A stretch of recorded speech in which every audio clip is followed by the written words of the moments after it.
Gravity.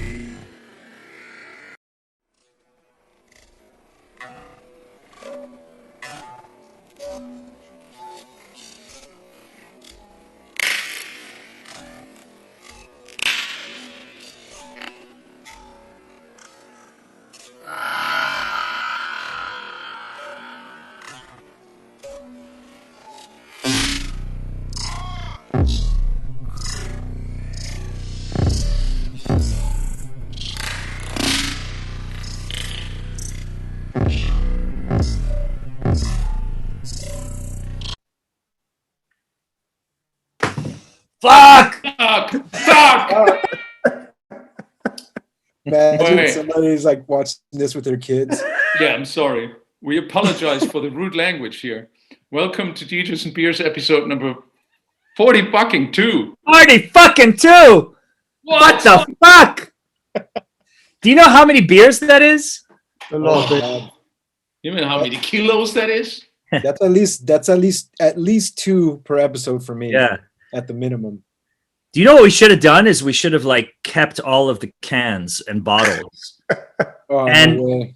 And like each of us, and then when we finally are able to get together and do like an in-person DJs and Beers, it could be the basis of like the decor in the background, you know? We could have a wall of everything we've ever drunk.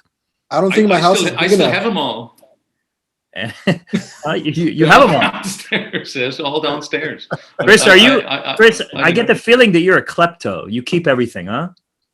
Is that a klepto? A klepto is who steals everything. No, a hoarder. Yeah. No, I'm not a hoarder. I mean, look around. I'm almost sitting in an empty apartment here. Yeah, but you're hoarding somewhere. You're putting it somewhere. It's being hoarded somewhere. I have nice stashes.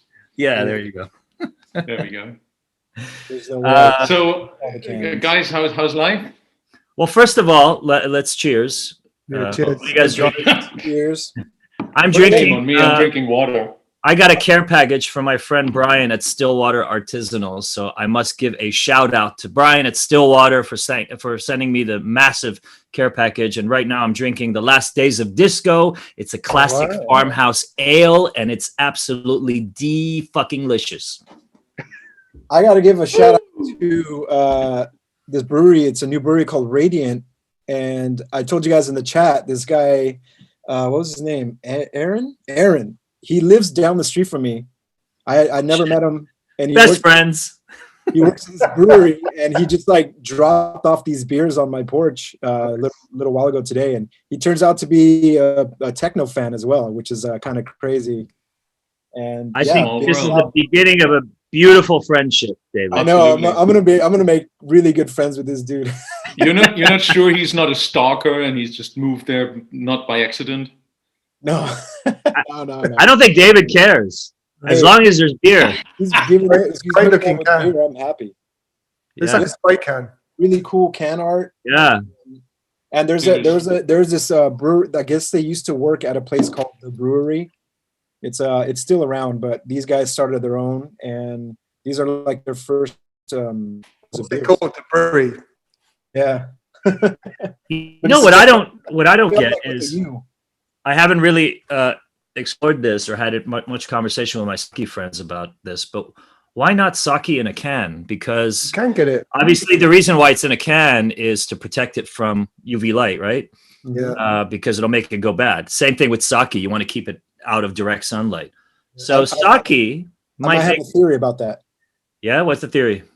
I think maybe sake breweries think if people see it in a can, they think it's cheap and they won't buy it.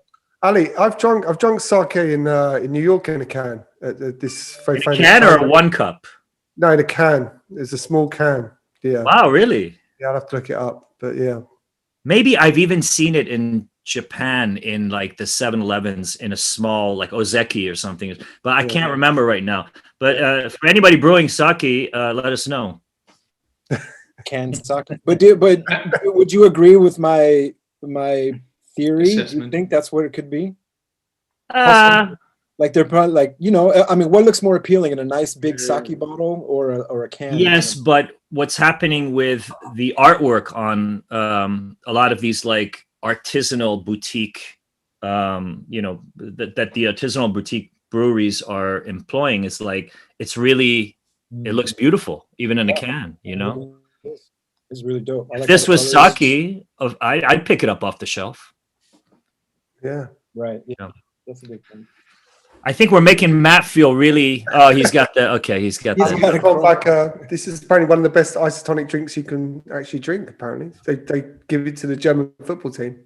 Yeah, Weizenbier alcohol free. Weizenbier, wheat beer. That's really good. That's really good. Hey You should Matt, drink that. psychologically, do you kind of trick your mind into thinking that you're drinking beer, even though you're not getting?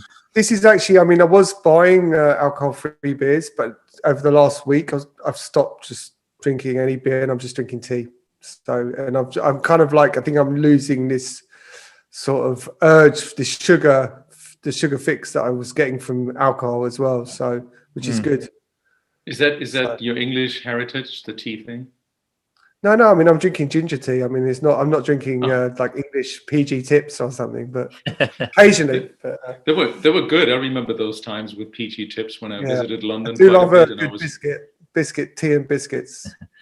Having Matt, a split and a PG tip is good. Matt, being an Englishman, do you prefer like black tea with milk, or do you prefer like herbal teas without? I like black tea with milk, but I mean that's the sort of done thing. But I mean, I these days I'm making a lot of ginger and lemon tea, drinking it through the day. That kind of vibe. Even if it gets cold, it's actually nice. So Yeah, I never understood the milk in black tea. I never understood it. It's not like it's bad. I've had it before, obviously, but I've never like. It just seems like it's wrong, Yeah. Matt, you're in Berlin. How's the temperature? It's been actually it's cold. I mean, I think today's been the warmest day in the last like 5 or 6 days, but I think this weekend it might go down to like -13 or something. But every day it's been around -6, -9. There's snow on the ground. Yeah, it's nice. I like it. It feels like a proper winter for a change. Feels like the mid to late 2000, well, the early 2000s when you'd get proper winters, in Berlin, get proper snow. So I think now it's just like everything just shifted. Like, winters are now like starting in February and going into. But I think they've had, like in the Alps, I think they've had some of the biggest snowfall for years. And my friend was saying maybe because there's less planes in the sky, less air pollution, stuff like that is causing colder winters. I don't know. Chris? Chris, how's Tulum? I think there's a typo that says Frankfurt there. You're in Tulum, right? No? I'm in Tulum. Shh, don't tell anyone. I'm in a super How spread. many gigs did you play, Chris? Don't tell anyone. No, I am in Frankfurt. I'm gonna go back to Switzerland tomorrow. I had to come back to do some stuff, and I actually just recorded a stream just before the show. So I'm just still in dancing mode. Oh, for Danny, for DJ. Yeah, Danny Tenaglio's 60th birthday, and he's gonna have like this virtual birthday party, and I'm not sure if any one of you got asked to contribute. Oh, one. That was my last stream that I recorded in Barcelona. Actually, it's an hour set. It was a lot of fun to do it just right now because it was like I set everything up again downstairs, and the lights, and I had some fog going, and I was dancing by myself down there. It was a lot of fun again. I so enjoyed that. Chris, did you feel like an hour just wasn't enough for you to express your full musical potential? It was kind of a warm up. I might even after this show go down and record another one, just like because I'm going back to Switzerland and I want to do another Alone Together stream at some point. Hi guys, hi community. Well, don't forget that. But since going back and forth so many times lately, because I had to do various things, I didn't have the time to do this. So I might record one, which I'm gonna broadcast then later on. Did you play like a birthday? Was it like a classic set for Danny? Or? Yeah, I picked out some classics and stuff. It was fun. Nice. Yeah, we need to get him back on the show for round 2. Absolutely, we need to. Yeah, I finished off with music is the answer. Woo. So good. Wow. Damn. So good. Yeah, Danny's turning 60. Yep. Gives us all hope. Really? Hope. What is that again? Hope. What's hope? Hey, by the way, Ali, DC, how's the vibe there? I mean, I've been really busy in the past couple of days, but I tried to watch a little bit of the Impeachment the proceedings. trial, the impeachment trial, and crazy. I have to say, it's insane. I mean, I've watched yesterday, and by watching it, I realized how, and I don't think this is an overstatement, how close the world was to fall into chaos.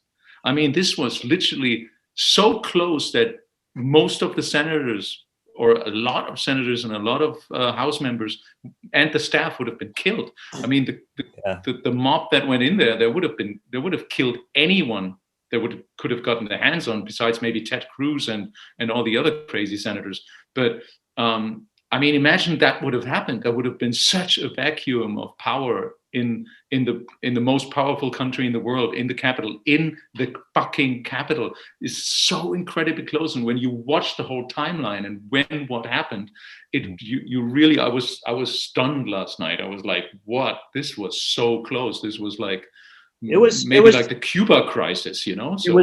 It was close, but I don't think they would have ever allowed it to get to that point where you're thinking. But there was no one to prevent it in the beginning. Yeah, I mean, look, because they deliberately kept the troops low.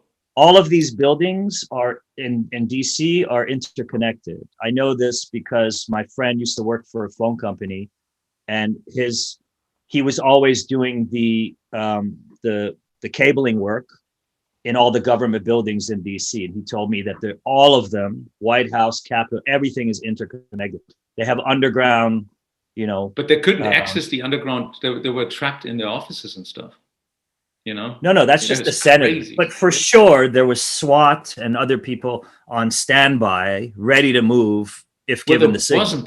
That was the thing. There wasn't. Yeah. It was crazy. I mean, I was watching it yesterday too, just in the background. I couldn't believe it's in this day and age, but like we kind of mirror. Yeah, I don't know. Like, I don't understand how Trump got into power to begin with. And I'm not surprised that what happened as a result of him being. I think I know. I think Lauren actually answered that question on our last 2 weeks ago on our show. It's a lack of education in loads of rural parts of America. Yeah. And that just keeps people like uneducated, and they believe anything. I mean,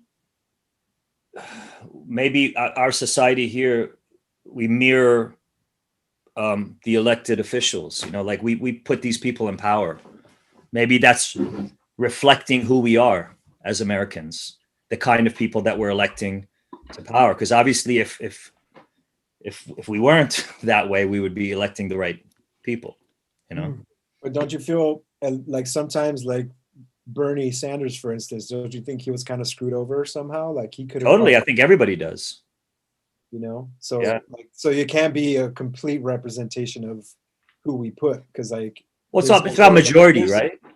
That there's people at the top that also influence things, and sure, stuff. I mean, obviously, stuff way out of our control. Like, it's just not that I'm trying to be some conspiracy theorist, but no, for sure. I think everybody believes that Bernie got screwed by his own party. Yeah. Oh, absolutely.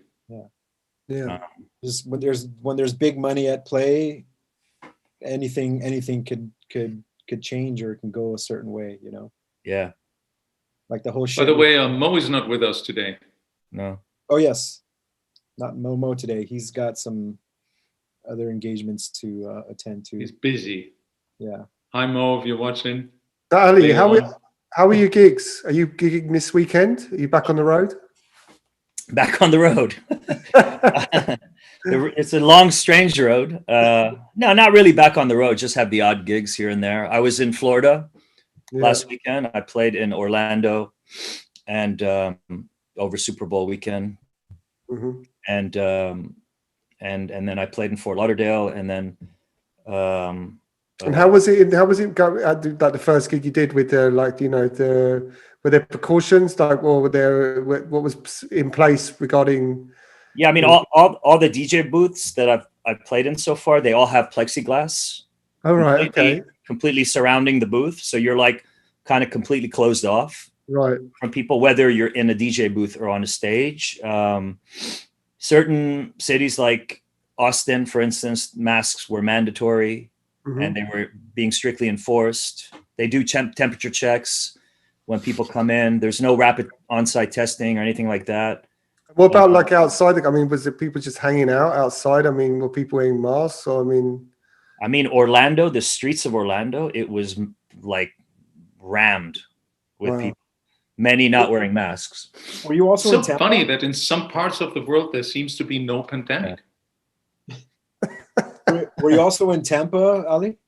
No, I didn't go to Tampa, but a lot of DJs played in Tampa, and there was a lot of riffraff in Tampa. You went walking around with no masks, huh? And you went to Marco's party, did you, in the Space? I went to Marco's party at Space, which was great. And how many did they have for just one room open, or were there, or how did it? Yeah, they were showing the Super Bowl in the main room, and then Marco was playing like 10 hours. He played. And what was the situation upstairs regarding like dancing and? Well, you have to wear a mask to go to the bathroom or walk around. Okay. It's all tables, so you have to have booked a table or be part of a table. Okay. Does he have tables in the DJ booth for all of the groupies? No, there are no tables in the DJ booth. There's just tables on the dance floor. The real parties on the the whole dance floor is gone. It's just all tables. Wow. What? So the real party's in the DJ booth. Real parties in DJ booth. That's where I was. I honestly thought Space would be just like wide open. I didn't realize it was going to be the tables thing. I thought it was just going to be like a free for all. Space is owned by they open I think 6 a.m. They're only open a few days a week. On this particular day, and normally I think they open at 6 a.m. and they have to shut by midnight. Oh, The same day. That's still a long ass time. That's a long ass time. Yeah. 6 a.m. to midnight. Damn. Yeah. And it's like full the whole time. It was pretty full. You know, everybody, they gotta, they can't stay locked in forever. They assume the risk and they go out and, many were wearing masks. I saw. So there's a lot of people that. So it's not go out and be around other people. I had people crying, like telling me it was the first time that they went out, like over the weekend. They were visibly all emotional, men and women. It was like the first. But it's all locals, I guess. There's no one holidaying there, I guess. So. There's a lot of people. There's a lot of people on holiday right now in Florida. Yeah, but only Americans. There's no foreign. There's no foreigners. No. Yeah. Yeah, because I know some Americans from other states that are in Florida just to party. Yeah. I mean, I'm. So. Well, we never met, but how you doing, man? Nice to meet you. What's up? And actually, I've never met Pierre either. I've never met Pierre. We've never met in person. Matt, what about you? I think when we met in Castellare in this pizza restaurant in Berlin. Oh yeah, we did. We for 20 seconds. Yeah, that's right. Pierre, you're looking younger every time I see you. What's your secret, man? You know what? That's good. That's good. I'm trying to get rid of that background I got, and I don't know how to do it. It's a virtual no background. Select no background. Now you're sitting in San Francisco. Oh yeah, exactly.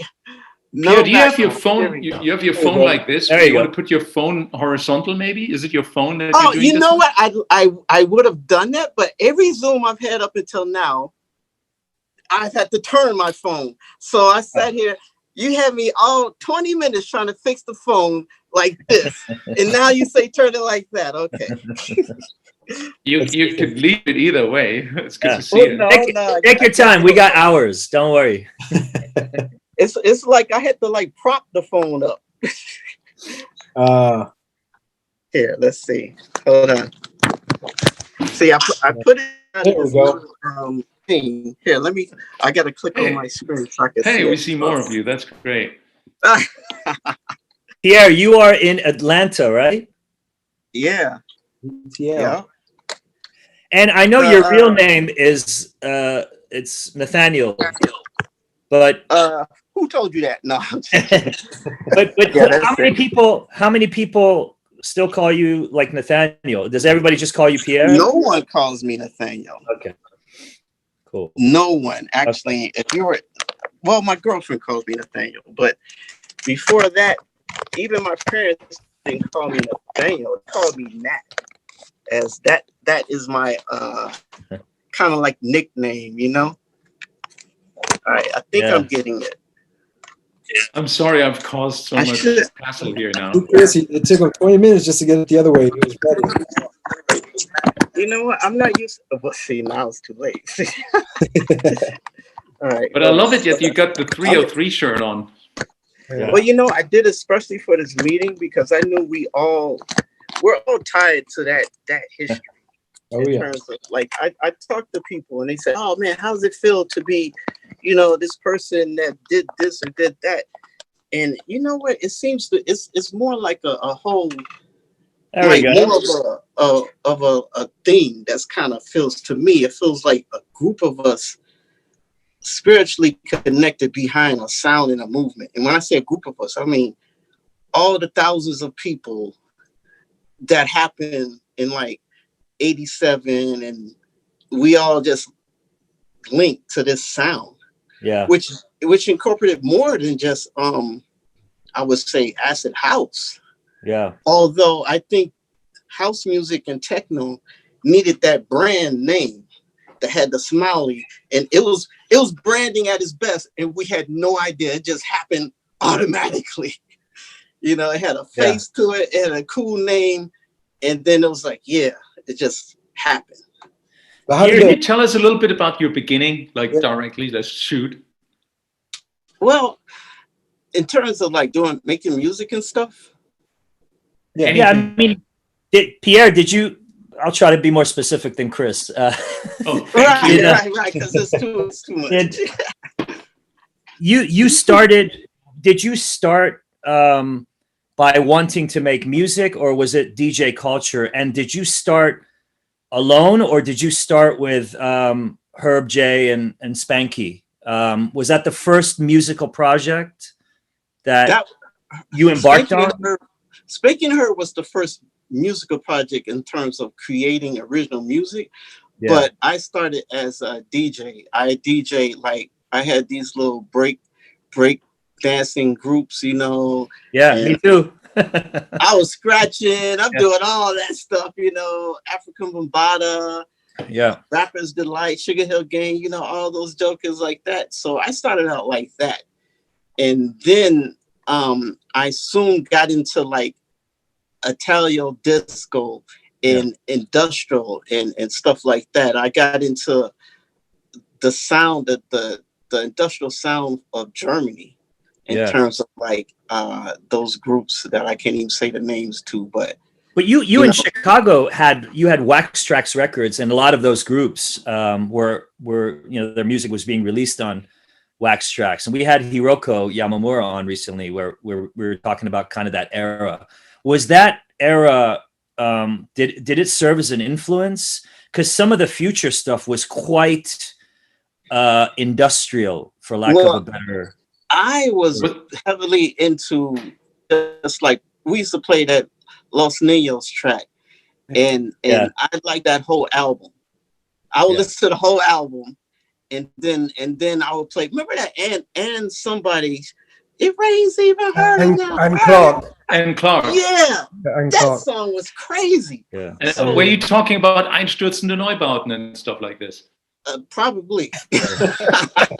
Now, what was it? It was a group, Liaison Dangereux, right? Yeah, that's it. That's it. Yes. So I was into that, and then Donna Summer, I love that track. It is funny, like when I was remixing Acid Track, just the past like 2 years ago, I started to think, hey, this makes me feel like Donna Summer. I feel love. Like the I was like, hey, it feels like that. And that's how I ended up making the track Acid Love, because I was like thinking, and then it made me reflect on all of my influences, saying, okay, these things played a big part. Yeah. But the biggest influence was probably Ron Hardy, because he made us feel like that it was okay, because he played that stuff. He played those imports, and he played that radical music, and he also played faster. So whereas Frankie Knuckles, he was so extra musical, and I was never really big on house music in terms of the slow stuff. Yeah. I was always more the track stuff and the faster stuff, or if it's disco, the faster ones with the edits and all that kind of stuff. And was the music box where Ron Hardy was at, was that going on at the same time as the warehouse where Frankie was a resident, or did Ron's residency begin first? Frankie's to those people who might wonder, we're talking about early Chicago history, right? Oh yeah, so people are in here. Hey everybody, all right. So but what happened was, is like Frankie started first, came from New York. Ron is from Los Angeles, and then he came over after, but they knew each other. And so Ron was more radical. So he was, a lot of the people that was just getting into the warehouse sound found a home at the music box, because house music was starting with tracks and stuff like that. And Ron was playing that stuff. Whereas he was playing a lot of that stuff. He was playing a lot of tracky stuff, from what I... Yeah, a lot of tracky stuff. And I never been to the warehouse. I guess I'm a little bit after the warehouse age of people or something. Yeah. Yeah. I wanted to ask Pierre, do you know, was Ron DJing then when he was in LA, or did he come when he was, how old was he? He must have been. Must have been. And I only know about that part of the story because Spanky told me. Because Spanky was already going to the music box when I met Spanky. I mean, he was going quite young, and him and I was in high school, and he would always tell me, man, we can make this music. I'm like, what do you mean? He's like, they got this box. He kept saying this box that makes that has drum sounds in it, and you can make beats with it. And I was like thinking, what the heck, a box? I don't get it, a box. I said, what? I mean, I don't understand it, because I played in orchestra, I played in band, so I played musical instruments and I played the drums. And I was thinking, I said, but how big is that box? Because I didn't even get it. I would lay up at night in the bed and look up at the ceiling, imagining what that box must look like. I'm like, that doesn't make any sense. A box that has drums. I was like, he didn't give me no information besides that. I was like, that doesn't make any sense. So one day he just said, I got it. I said, what? The drum machine. I was like, he said, come over to my house. And I went over there, and it was like a Dr. Rhythm type thing or something, something really like, beginners type of situation. But once I was pressing the buttons, I just like, oh, okay, yeah, there they are. I hear the drums in there. And then from that point on, I would just mix in the beats when I would DJ. So I guess I was doing a hybrid set back then. So I'll be mixing in drum beats and stuff and playing acapellas over them and everything. Wow. So when was the first time that you touched the 303? You must have told that story a million times, but please tell us. Yeah. Well, you know what? I haven't told it to you guys. So the thing is, so the whole point of getting the 303 was because, I don't know if people understand, but we hated to sound like someone else. Like everybody in Chicago at that point in time was always trying to find their niche. And if you sounded like someone else, you got dissed. You weren't going to get put on. They were going to say, oh, you sound like Larry Heard, or you sound like this person, or you sound like that person. So Spanky and I kept making music, and we kept saying, but it doesn't sound like it sounds like this person or that person. I was like saying, yeah, we got to have something that's us, that makes us different.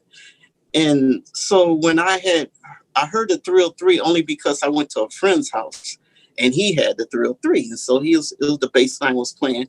And I said, oh, I like the grittiness of that bass line. It was a bass line that was like Too Far Gone type of bass line, playing. Yeah. And I was listening and I was like, that sounds really like rubbery. I said, it sounds thick. I said, I think if we had that, we need that. I think if we had that, we could do something with it.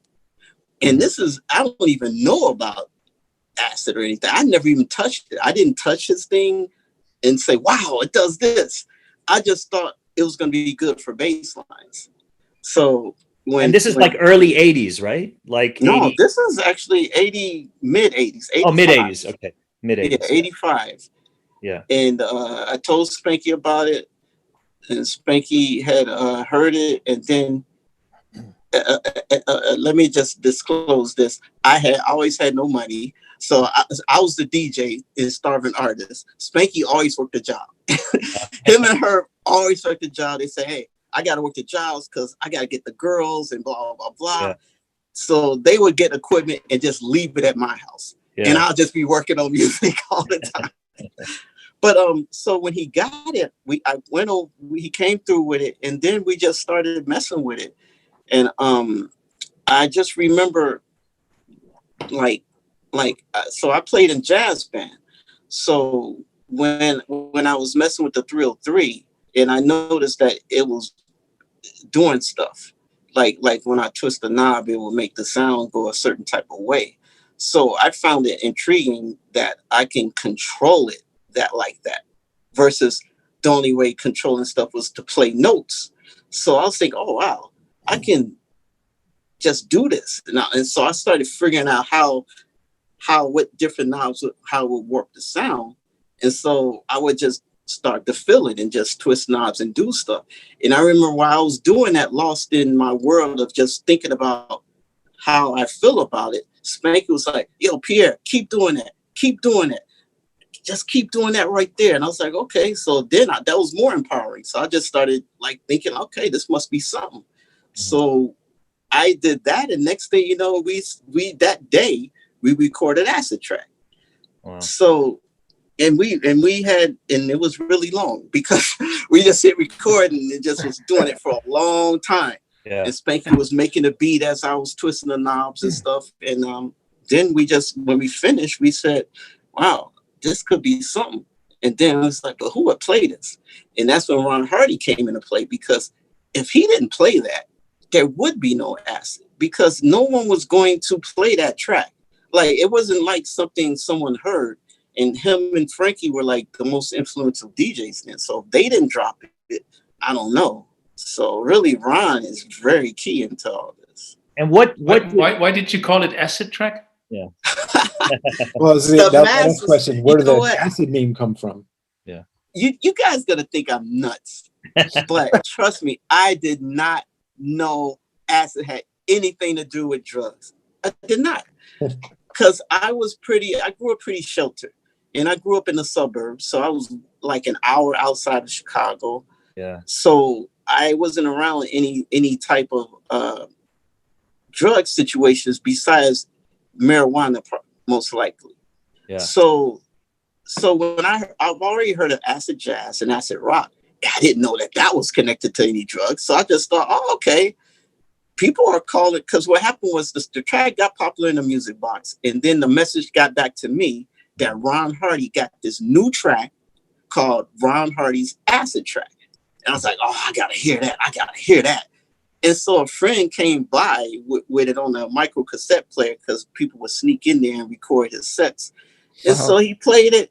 And then I heard the track coming in. I was like, hey, I said, that's the track? He said, yeah, that's Ron Hardy's Acid Track. I said, that's not Ron's track. I said, that's our track. We made that track. He was like, y'all ain't make that track. I said, no, we made that track. And so I had my cassette with me. I said, I got it right here. I said, put it in. And he played it. He was like, wow. He said, man, everybody's big on that track. They calling it Ron Hardy's Acid Track. So I just told Spanky, I said, hey, man, we got to call this Acid Track. We just take Ron Hardy off. And then that's how it became Acid Track. So I mean, just imagine, sorry, Ali, but just imagine you would have been there for the first time in world history listening to an Acid Track.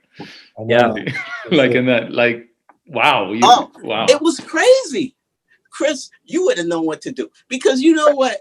Well, maybe you guys heard it a little bit in the beginning, but if you already knew it was an accepted thing, imagine how listening to it for the first time. Yeah. Because the people were like, first when I played it for Ron, he just stood there with no, he stood there looking like sort of like how Chris is looking right now. He just look, he's just looking like just a straight face.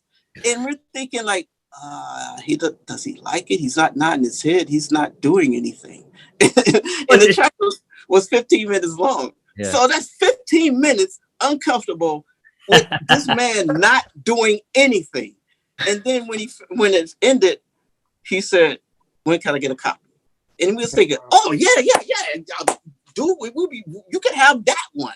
We let him have that one, and then he dropped.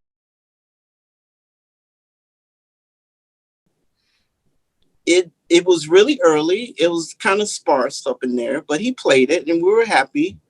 And then, we thought that was it. We were like thinking, man, that was great. He played it. Then he played it again when it was like a third full. And we were like, oh, wow, he's playing it again. And the people were looking like, what is this track? And okay, we don't know what's going on. And so they just kind of like, just looked around on it. And he only played it for like maybe a minute. And then he played it again when it was packed. And the people couldn't stop dancing. They couldn't clear the floor. So they just kind of like, okay, this track, and I don't know, he played it, before, but okay, he only played for another minute. And then he went out of it. And then he played it the fourth time. And then it was like outrageous because when he brought it, he played it, and then he didn't bring it in all the way. And then he slammed it in, and then people just went crazy because that guy was a genius. He knew that he couldn't just bring it in. He had to keep teasing them so they got used to it, so they can start feeling like, okay, this is something right here. And then he let it come in all the way. And that's, people didn't know how to dance though. They were doing the dumbest stuff. Like they were like this one guy. The acid dance. Right. You know what? They were doing that. Whatever that is. They was laying on their back, punching their fists in the air, kicking their legs up. And people were started slam dancing. And it was just like pandemonium. And so I thought like, wow, this is crazy. And that's our track. And you fast forward to today, besides playing that track 4 times in one night, it's just that that was really smart what he did. Yeah. What a moment in music history you were just describing there. Yeah. We've talked about this on the show in terms of like how a lot of the DJs that I grew up listening to, how they would break records. It was like if there's a particular record that you really believe strongly in, maybe you felt like the crowd weren't going to accept it with just one listen. That's how you broke the record. You played it multiple times. And I think we talked about this on this show. And then Chris, you did that that same weekend when you did one of your streams, right? And you came back and you were like, oh, it was great playing. What, you can play a track more than once in a night in a set? That is allowed? Well, sometimes I do it and I don't realize I do it. I'm like, I get a bunch of tracks, and I'm like, oh yeah, that's the hot track. I play it, and then I'm going through my tracks. Oh, I'm gonna drop this one. So I'm like, wait a minute, didn't I play this? I'm like, oh well, whatever. So did the term acid just come from people at the clubs that heard the music? Like, where did they even come up with that name for that? It's kind of okay. So the rumor is that in the club, Ron Hardy, or whoever, don't let me say Ron Hardy did it, but there was like they had water in like a dispenser, and then supposedly acid taps was put in the water to make the people get extra into the music. That's the rumor. I never drank the water, so I don't know.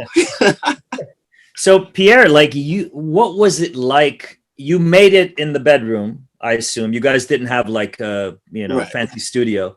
You made it in the bedroom, and the first time you hear it, like this particular night where you hear 4 times, what is that feeling like when you're hearing those sounds and those patterns on this massive system, knowing that you guys are the creators of this new sound that nobody had ever heard before. I mean, it's kind of like being exposed to a new genre like punk rock or whatever. You know, nobody ever forgets where they were and how that made them feel. Right? No one thought of it as a new sound. That's the thing. We just thought of it as our thing, but not like it was going to be a thing. Just like Larry Heard had his sound, Marshall had his sound, and we were just thinking this is our sound. So we never imagined anything like what happened. So when we heard it, we were just crazy and hype about the fact that our track was being played by Ron, and that the people were going crazy for it. And we had no, like, just leaving there, that's the only place it went.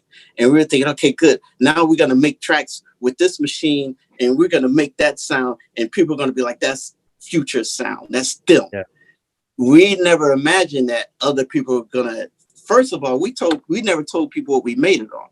They were like, oh, how'd you do that? The Juno 106. It was this move device. You know, we kept telling them all sorts of different stories. You didn't want them to bite your stuff. No, we didn't want them taking our sound. And then, so next thing you know, I heard this track and our heart dropped, because I would hear other tracks. I'm like, nah, that ain't it. Nah, that ain't no 303. Then I heard 151, and I was like, our heart just sunk. It's like, that's the 303. And it sounded amazing. I was like, Yeah. And so that was it. And you know how that got out? Because Marshall went in the studio with us and told people what we made it on. And then he himself put it in Lost Control. Because Lost Control was just drums. It had nothing in it but drums. Ron used to play it all the time. Just drums. Then it came out on a record, and the 303 was it. And that was after Marshall put us in a studio. I was like, hey, Marshall, put the 303 on it. And then everybody knew what it was. Funny anecdote. I played with Marshall Jefferson at the Hacienda back in the day. So wow. Yeah. I made a record with Marshall. Oh yeah. In 96, he came to my little studio, which I had in a little village, like 80 kilometers north of Frankfurt, and he stayed with me for a week, and we made the famous track "Mushrooms." It's called Noosa Heads Mushrooms. That's us. It was released on Soap Records back in the days. I didn't know that was you guys. Wow, I didn't know. That's crazy. Yeah, he was telling the story where he ate mushrooms in Miami, and I just recorded him, and we just made a track out of this. So it was fun. It was good old times with Marshall. Yeah. Wow. That record is one of the. So Marshall is the one who spoiled the whole 303 thing.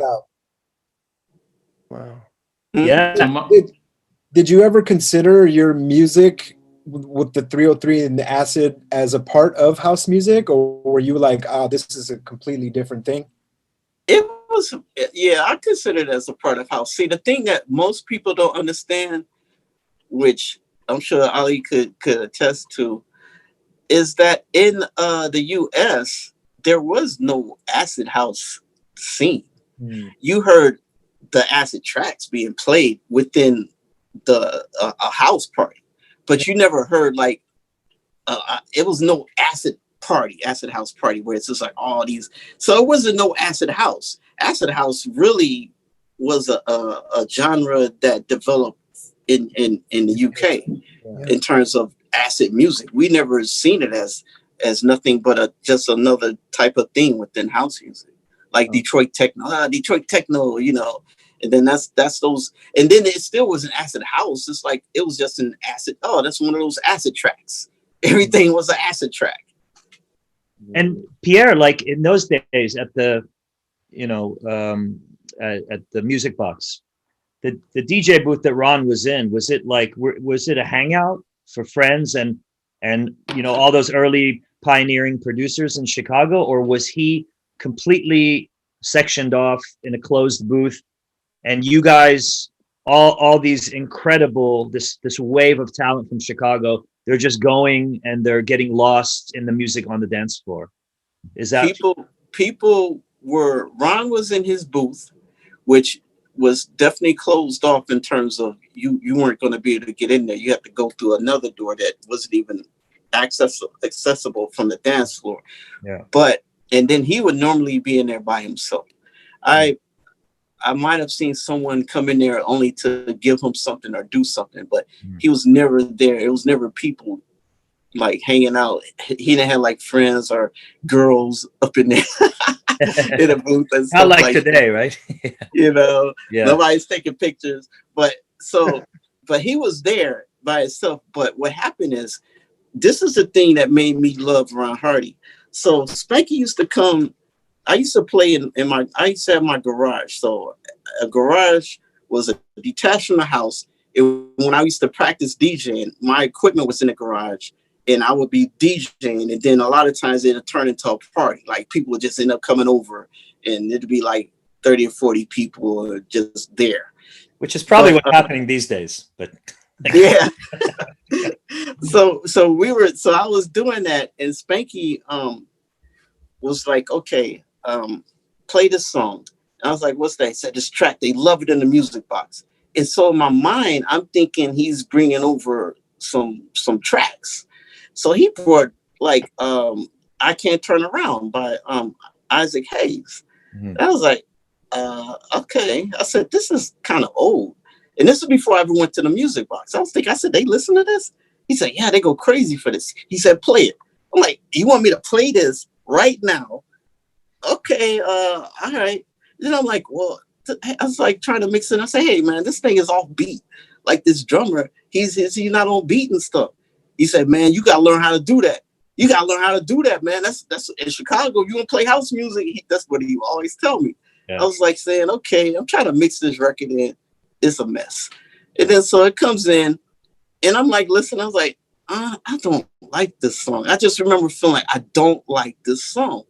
So he said, you know what? You just got to come to the music box. I can't explain it to you. You have to come. I'm telling you, you just got to go. So he brought me to the music box and it was incredible because when I got there, I'm like listening and people are going crazy for this guy. They're screaming his name. They're yelling. And I'm thinking like, wow, I never got this reaction. These people going nuts. And so by the end of the night, I was hyped. I was like, I stopped scratching. I mean, no more scratching. I was like, yo, scratching is dead. I was like, we got to mix this stuff in. So I started getting those tracks and I discovered the secret to how those guys mix those tracks because they know them inside and out. They understood when the feeling come on with the drummer, it speeds up. It just does, you know? And you just anticipate the speed up by slowing it down and then putting the pitch back. So I didn't even know any of that stuff. And then once you understand and know the nuances of the tracks, then is much easier. Were you following what was happening, with the stuff that was being released on like DJ International, like the hip house? Yeah. So you had like the whole Wax Tracks thing, the industrial thing that was going on. You had like, what you guys were creating. You had the whole hip house thing. You had like the houseier, the deeper houseier end of the spectrum that was also going on. And Kraftwerk. So Kraftwerk was one of my favorite groups coming up because even before house music was a thing, they had these people that did this dance called stepping. And stepping was kind of like a dance that was to a little bit slower beat, but kind of like a groovy beat. And for some reason, they will always dance to that Doggy Donut track. And they were like, don't, don't, don't, don't, don't, don't, don't, don't, don't, don't, don't. And they would just do this dance. And I was like, probably like 12 or something. I would be just like, oh, wow. I'm like, look at them stepping and stuff. So, and the guys that were stepping were like thugs. I'm like, okay, these dudes, they'll cut you, but look how they grooving though. They like Snoop Dogg or something, they like, dun, dun, dun, dun. So we were really looking up at them and looking up to those guys. And then I started tracking like the groups that made that music and stuff. And of course, one of them was Kraftwerk. So I loved all Kraftwerk stuff. And like what about what was happening on radio? Was that like a huge outlet besides what the music that you could give to someone like Ron Hardy to play in the clubs, which started to beam your signal out everywhere around the world, beginning with the scene in Chicago and then Detroit and stuff, New York. Was radio also a big influence on you, and did you use radio to get your music heard by as many people, and did it help at that time? And if I may add, because we had Alan Oldham on, and I learned that Detroit had quite a radio scene that were very influential, also with Jeff Mills's show. Did you have something similar in Chicago then? I mean, I guess later on we had our mix shows that came on, like we had Hot a lunch mix, and then the Hot Mix 5 had their shows, even though that stuff was considered commercial, like, because we used to always talk about how they mix, their mixes were too static, too perfect, and everything was gridded out. It was like, okay, the 16 bar break, here it comes, boosh, and then out. And then in, and then, and so we'd be like, that's all structured and stuff. But you did want them to play your tracks. So I would go to the radio station. That was when you could just show up at the radio station. I'd be like, yo, I'm here, so let me in. So I'll just go in there and give something to Farley when he's on the radio, and he'll just drop it. So Pierre, when you gave Ron the acid tracks, was that on a tape or was it acetate? What was it? It was a cassette. Wow. Yeah, acetate, man. Dude, you kidding me? We put stuff on 4-track, and that was that. And we was like, hey, man, and from the last time we used it, because we got to erase over that other tape, So we were going through issues trying to get stuff out there. So how long from when he played it was it cut to vinyl and was it put out? Man, it was. I think he was playing it. I read he was playing it in '85, and 85. And it came out in '87, right? 87. Yeah, it got released. So it took a long time before it even got signed. So was it passed around a lot? Did quite a lot of people have it by then? I mean, if it was on tape, or was it just Ron? Was he the only guy, and then your crew? Just Ron had it. I know. Some people may have somehow gotten a copy of it, but for the most part, that whole time Ron was playing it, no one else had a copy of it besides myself. But what happened was remember back then, the longevity of, it was tons of tracks that never came out until later, like a lot of Larry Heard and Fingers tracks. So it was a little bit, you were used to that, like just knowing music that wasn't out on wax. And then it would just come out of, you didn't know it was coming out. You just find out, that one track is out. Like you didn't hear, it's coming out next month or so. You didn't hear, it wasn't no scene talking about what was upcoming or anything. You just found out at the record shop and stuff. Was Ron like just holding on to that track because he wanted it to be the only DJ playing it and having it, or was there a reason he held on to it for so long? It was that creed. When you give something to them, that's his thing. He ain't giving away his jewels. He's not gonna give away something that gives him a big reaction to another DJ. So, and you knew when you gave it to Ron that he wasn't going to give it to no one else. You know that he wouldn't let it go. And Pierre, were you friends with Larry Heard and a lot of these other guys? Were you guys hanging out? Was there a community of artists that were all hanging out and sharing creative ideas and working or helping each other in the studio and tipping each other off to new, none of that. No, none of that really happened. I didn't know Larry Heard, or the only people I see being from the suburbs, I was still like an outcast. So they used to complain about me because like they accepted Ron Hardy playing the way he played, but it's like they didn't want to accept no one else playing like that, like playing the stuff faster and all this stuff. Acid Tracks was 128 when I made it. And Marshall made me slow that thing down to like 120 or something. He's like, Pierre, they're not going to play it in New York. They're not going to play it in New York. He said, you want them to play it? Let them pitch it up. pitch it up. That's what he would say. How fast was Ron playing at the music box? Yo, he was playing stuff fast. Like, if some of those disco joints are pretty quick, like, and then he was just fast anyway. He was just having the stuff flying. I would hear the original versions and be like, wow, this is really slow. Like, I had no idea. So he was always pumping that stuff.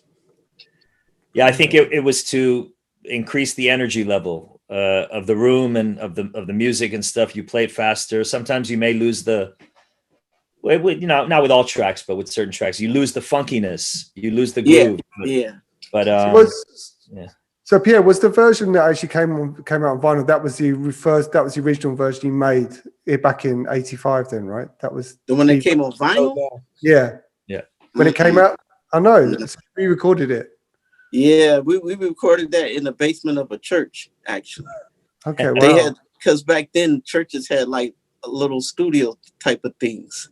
Okay. So Marshall took us to this church and we recorded it. And actually, so Marshall, so the one of the bigger part of the story about Future, besides acid, is even how the harmonizer became a thing with Future, because everybody kept associating acid tracks with drugs. I thought it was just the chemical grittiness. I thought, oh, it's a chemical and it's really gritty, it'll burn you and all this stuff. But it was like, okay, let me make a track that's kind of like the opposite. So that's what I made Your Only Friend. So I had wrote that track, and I thought, okay, so this is going to be on the same record, and that's going to be like an EP, and people are going to be like, oh, okay, you know, it's really not about, you know, this group is kind of standing for this. It's not, they're not really pushing drugs or anything. But so when we did the track, I originally said the vocals, and Marshall's like, Pierre, I don't think people are gonna believe that that's the voice of cocaine. He said, we need to get Spanky to do the vocals. And so I was like, okay. And then he said, okay, and I'm gonna put Spanky's voice through this thing, and it's gonna really sound dark, like it could be cocaine speaking. And then when he did it, we were like, oh yeah, that sounds good. So he was the first person that even gave us the idea to use the harmonizer and to make the voice deep. And ever since then, we just kept a blueprint in terms of, okay, so Future, this is what Future is gonna be. It's gonna be this voice, and then it's gonna be the acid, and then it's also going to be very connected to social issues in terms of speaking about stuff going on in the world or whatever. So that's why a lot of Future tracks has always had more of a heavier content to the vocal part. So I've just got one more question about the acid tracks. I mean, have you got the original version then? Have you got the first version you made? No, fuck. Somebody got to have it. I want to hear it. I want to hear it too, man. I haven't heard that. Well, how different, Pierre? I mean, you obviously created it. So how different is that original that you gave Ron versus the version that came out? And how did you recreate it? Did you know the programming still, or did you have? Well, what so did you do? everything. There was only one pattern, and then all we did was just have stuff come in and out, and just me twisting the knobs. So the only thing that's missing is it would have been nice for people to actually be able to hear the original recording of when we made it.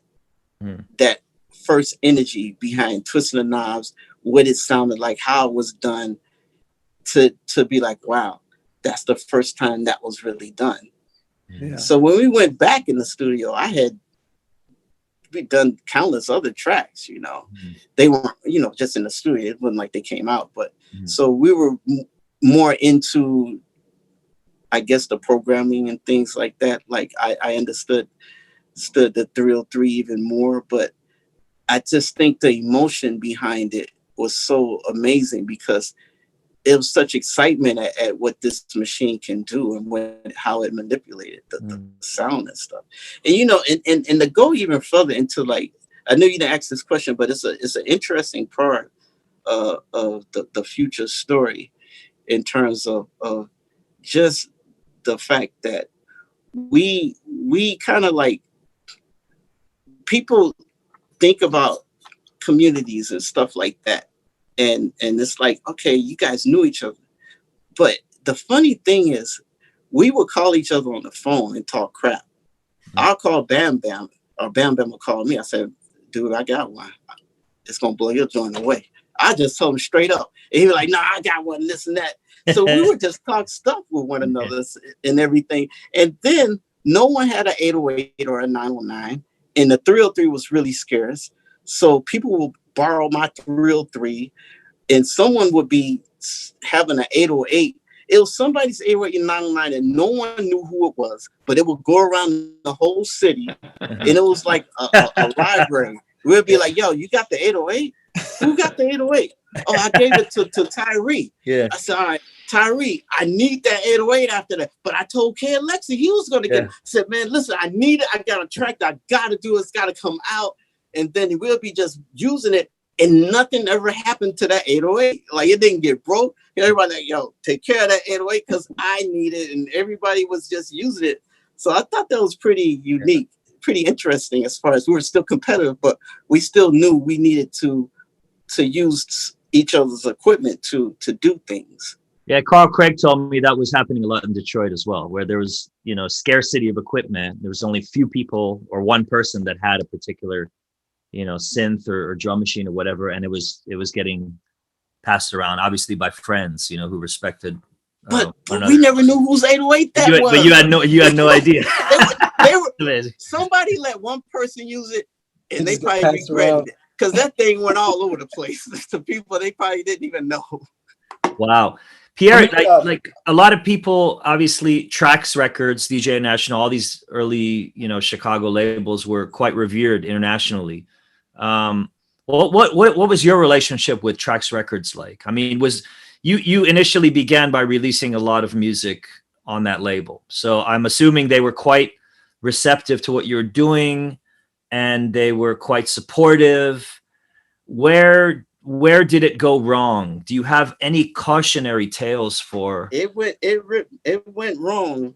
Yeah. The day that I met the reporters from England. Yeah. Telling me how big Acid was in the UK. I was like, huh?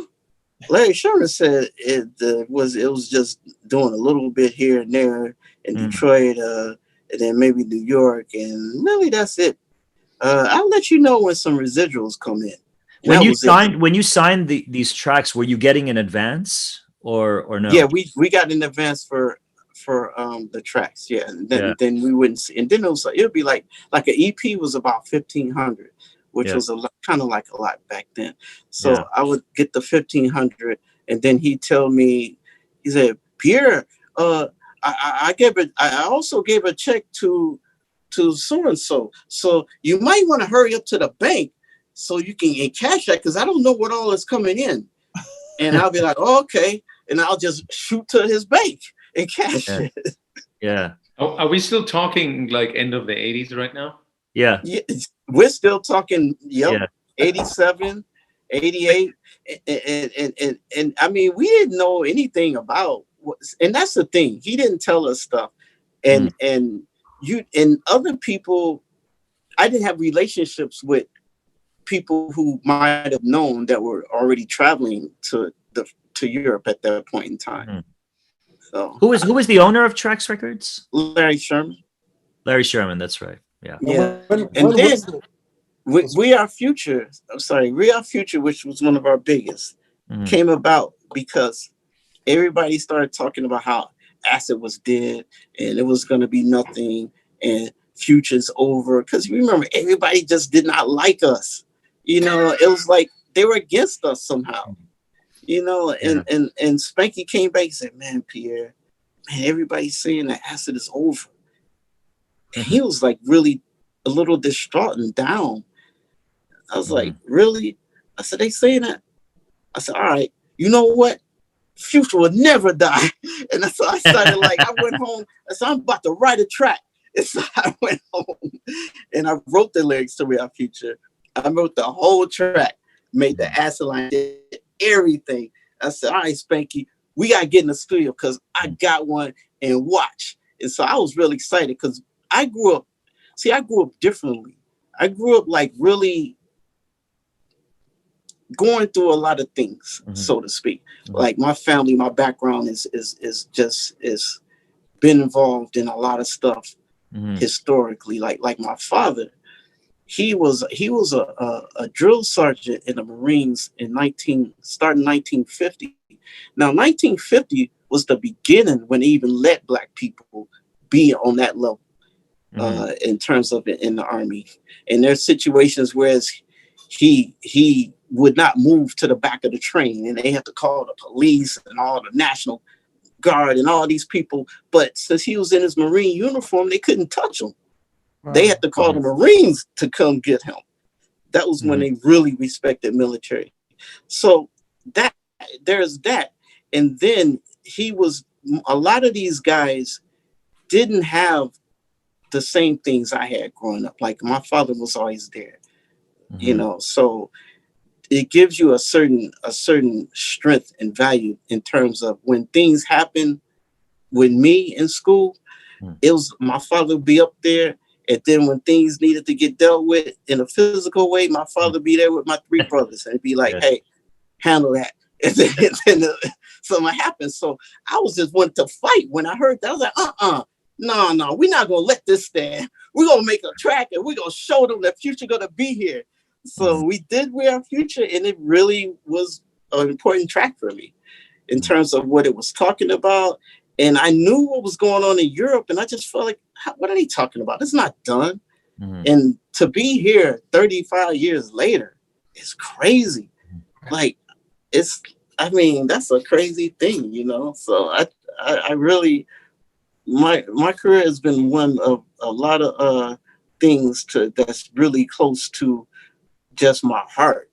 Like this music, all of us that started out back during that time, 80s, late 80s, early 90s, people don't realize we didn't know we were going to be some kind of star. We making music we love. Like we feel this and we want to do it. Versus now, people could, I'm gonna blow up, I'm gonna be this, and they can do it for the other reasons. So we have a connection to the music, to the culture, which is deep, so deep that it's hard being on the outside to be on page with that. Was Larry Sherman was white, right? He was Jewish. But you know what's funny? Larry kept that from us, and he was ruthless. But a lot of labels did stuff. But you know what? I could say DJ International.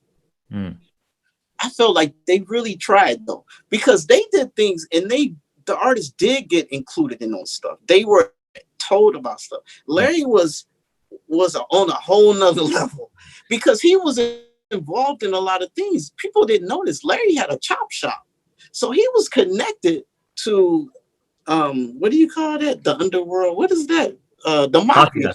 Yeah, he was connected to a mafia, so he was of a certain. So Larry didn't come from the culture. He was kind of exploiting. He was trying to exploit the culture and create a new revenue source. Right. So he wasn't like a scenester, so to speak. No, not at all. So people, the funniest thing is, dude, he had no office.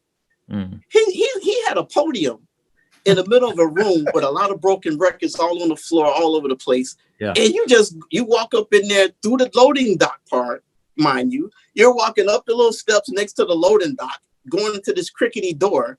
And then he's like 50 feet away with a little stool sitting at a podium. And it's like, you just see like records all over the place, like, cause they would break them up and remelt them and stuff. So it's like, oh, okay, this is a record label. So you're not even, it's just weird. Like what some of the record labels.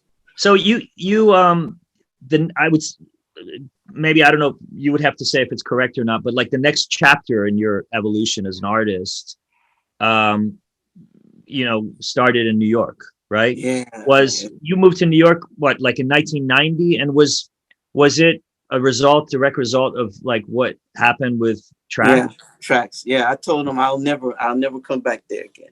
And we were yelling and cursing, and he kept saying, they all come back. They all come back. Marshall, Adonis. He started running down these names. I said, it won't be me. You'll never see me again. So you moved to New York, and then the Strictly Rhythm connection came about. Was it that? Yeah. That was so important. Let me tell you, I had to deal with. Can I tell you something? There's like this one thing that if I would say there's one musical style that influenced me most in my musical career as a DJ, it would be Wild Pitch. Wow. And I think for a lot of us, for me too, yeah. I mean, the Wild Pitch, I Think I Love You. I mean, it's this style. Yeah, this style was groundbreaking for me when I heard this. I mean, up till today, I mean, I'm not sure. You also were, for the people out there, Raving Lunatics. There was this one big record on Strict Rhythm called Raving Lunatics. Would you also consider that as Wild Pitch? I would. Yeah, kind of. That was. Pierre, how would you get? Go ahead. And and that style of record, the style, how the effects you were using, the vocals that you were using, the beats, everything was still is somehow a blueprint of techno that I want to create still today. And we actually, if I may, before you continue and tell us all about Wild Pitch, we had a club running in Frankfurt in about, I think, 92, 93. And it was Thursday nights running the Wild Pitch Club. That's too funny, because Roland told me about it. It was too funny. And so you know Roland, and maybe Roland, do you want to say something to that? Where is he? Because we have a secret guest coming on. Where is he at? We have a surprise guest coming on, and Roland should be with us somewhere here. So we have Roland Leeske. Go ahead. We have Roland Leeske here now, and Roland Leeske he's not here yet. Maybe he's listeing and he's going to join in. But Roland Leeske is the guy who runs. I got to tell you that story. It's a great get physical records, but Roland is going to come in any moment now. So tell us. So this is what happened. So I got to New York, and I'm hitting the clubs, and their style is a little bit slow. Yeah. And so what happened was acid was too much for them. The Chicago house was too many beats and it's a great Roland is going to come in any moment now. So tell us. But keep talking. Yeah.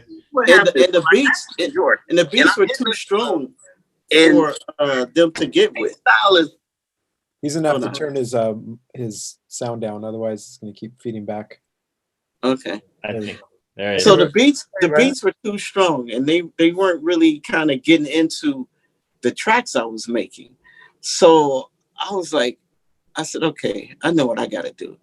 I gotta make this the intro, whereas they could mix it into anything they're playing, and it could just smoothly come in. So I started making the intros like just slow, whereas you think, okay, yeah, this is a little groove, whatever. And I said, but I'm gonna build it up. By the middle, they're gonna be like, And then I said, but I gotta slow it back down, because they're not gonna know how to get out of it. So yeah, I had to go back down, and then they would mix out. So I had thought about that technique, like when I was doing the remix for this hip hop remix with Jive Records. And the funny thing is I wasn't supposed to be making that track. I was supposed to be doing a remix, and I'm making a track for myself. But so that's how it had to be done, because I knew that they couldn't get into what I was doing, because they didn't want to mix into it. They just thought, it's too much. And the reason why the term Wild Pitch got connected to it was because when I made the track, the only DJs I gave it to was this dude named Nick Jones that played for these parties called Wild Pitch parties, and I gave it to Tony Humphreys. and they both played it. And then because of them playing it, Strictly Rhythm was like, "Hey, what's this track you got called Generate Power?" I was like, "Oh, that was on that cassette I gave you a month ago that you didn't like nothing on." "Oh, I don't think it was on there, Pierre." I said, "No, it was on there." So the Nick Jones was doing parties called Wild Pitch, right? Well, he was the DJ for the Wild Pitch party. For the Wild Pitch parties, actually doing the party's name was Great Day. Yeah, and I know Nick Jones's work he worked a lot with Bobby Condors. He was doing a lot of stuff for Massive V. Yeah. Oh my gosh. So you got the name. So you started making this music that was these really long, drawn out tracks or remixes where you kept layering and building to like a really high crescendo and then breaking back down again. Yeah. And this became kind of the blueprint of your sound in that New York era, right? And what was the reaction to that? I mean, judging from Strictly Rhythm's reaction, it must have been. Well, the funny thing is, like, people. Really, hi, Roland, by the way. But Roland's here. But Junior Vasquez was the one that went totally insane. He played him and Junior Vasquez and Danny Tenaglia. But Junior would play, believe it or not, he would play Wild Pitch tracks back to back to back for nearly a full hour. Yeah. I did too. That's so crazy. I mean, were you aware of the impact of Wild Pitch? I mean, here's a guy who started the night in Frankfurt. When was this, Roland? In 92, 93? Every Thursday night? Mm-hmm. Yeah, I think 93 we started, Roundabout. Did you know? Were you at heaven somewhere? I said, were you at heaven somewhere? Yeah, when I'm together with you, I feel like in heaven, but I'm still in. Yeah, that's just my background picture. I don't know how to get rid of it, but it was a picture taken in Rio, I guess. Yeah. Roland, when did you first meet Pierre? Oh, that's a different story. I never met him until a couple of years ago, maybe like 5 years ago, perhaps. And he called me out of the blue in summertime. Okay. Yeah, maybe I don't even remember the first time we met in real person, but in summertime I always am in Croatia together with my wife, and I usually don't have email and nothing, just a little old phone where you only can receive calls. And all of a sudden in the evening it was ringing, and it was an American number, and I didn't know who was calling, but I was like, okay, let me take this call. And then it was Pierre, and he was like, "Hey man." I was like, "Yeah, who's there?" And he's like, "Yeah, it's Pierre. What's up?" I was like, "Oh." And then we started talking, and I told him, obviously, how much I adored his sound. I mean, the Generate Power was the record actually which made me going the way I chose to go. I came to Frankfurt as a very young guy, and Heiko MSO, he was like the guy in a local record store called Delirium Records. And I don't even know how I met him. I think I started working for him as a light jockey. That was one of my first jobs in the business. I was even going to school back then, so I was maybe 18 or 19 years old. And on the weekends I was working in the nightclubs, and during the daytime I was in school. And Heiko introduced me to this sound, and he played Generate Power to me in that record store, and he was always dancing like this to it, really like crazy, and we were going crazy. Obviously it samples Snap, I've Got the Power, which was the biggest hit in Frankfurt, and one of my first vinyl I bought, and so on. So I got into that sound, and then a friend of us, he was like an advertising guy, a very friendly guy, but he was always already traveling. He had big jobs going on in New York and stuff, so he was kind of the international influence. And he knew we were good DJs, and he liked us, and he supported us, and he asked us if we want to do a night in a club in Frankfurt. He would organize it and speak to the boss, who was like a big don in Frankfurt, who had several locations there, and we were like, yeah, of course, let's do it. And then we asked ourselves, oh, where's Pierre? No, he's gone. Come back. Yeah. And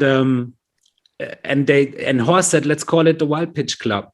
he made the flyer and everything. And so we had the Wild Pitch Club, and we were playing these Wild Pitch records, obviously. And for maybe a year, we only had 20 or 30 guests and only our best friends, more or less. But all of a sudden, it exploded. And it was a small club. It was an underground club at the Konstablerwache, which is one of the more dodgiest areas in Frankfurt. And you had a lot of, dealers outside. And but in summertime, it blew up, and there were like thousands of people outside, and it became a thing. It was on a Thursday, and we opened at like 11, and we had to close at 4. And it was basically the dance floor was full from the first, record until the end. And it was kind of a rule not to go crazy. So the sound developed over the night, and only like the last maybe 3 or 5 records, like the last half an hour, we could really let the fireworks explode. It was kind of an unwritten rule in Frankfurt in that club. So you really had to keep it cool and low all the time. And that sound perfectly fitted into that philosophy of playing. Yeah. And I fall in love with the sound. And then I decided to move to New York. I was still very young, 21 maybe, and opened a record store there. And I only did that move to go to the club. So I went to Sound Factory Bar on Wednesdays. It was it was Little Louis Vega playing. Thursdays it was Tony Humphries. Fridays it was Frankie Knuckles. And on Saturdays I went to the Sound Factory where Junior Vasquez was playing, and that was my life back then. But I never met Pierre. I don't know why, and I don't even know why he called me out of the blue. Playing the robots.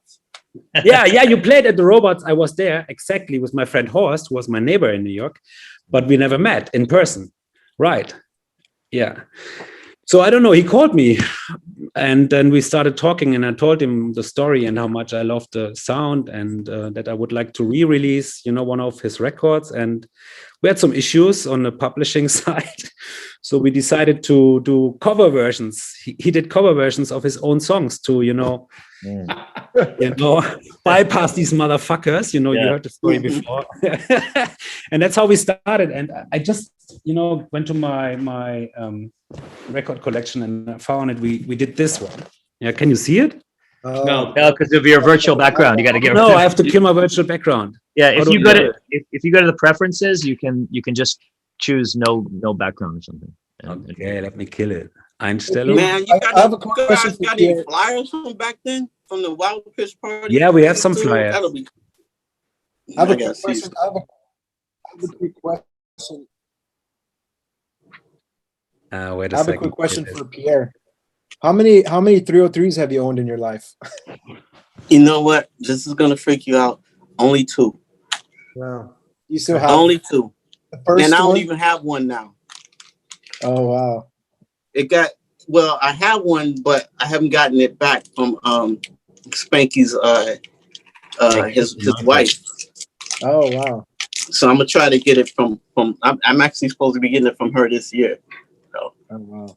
And Pierre, when did you first stop doing live shows? I mean, I saw you play in the Ministry of Sound in the mid 90s, doing Future 303. But I mean, did it pretty much kick off when you released the record, or when were you gigging?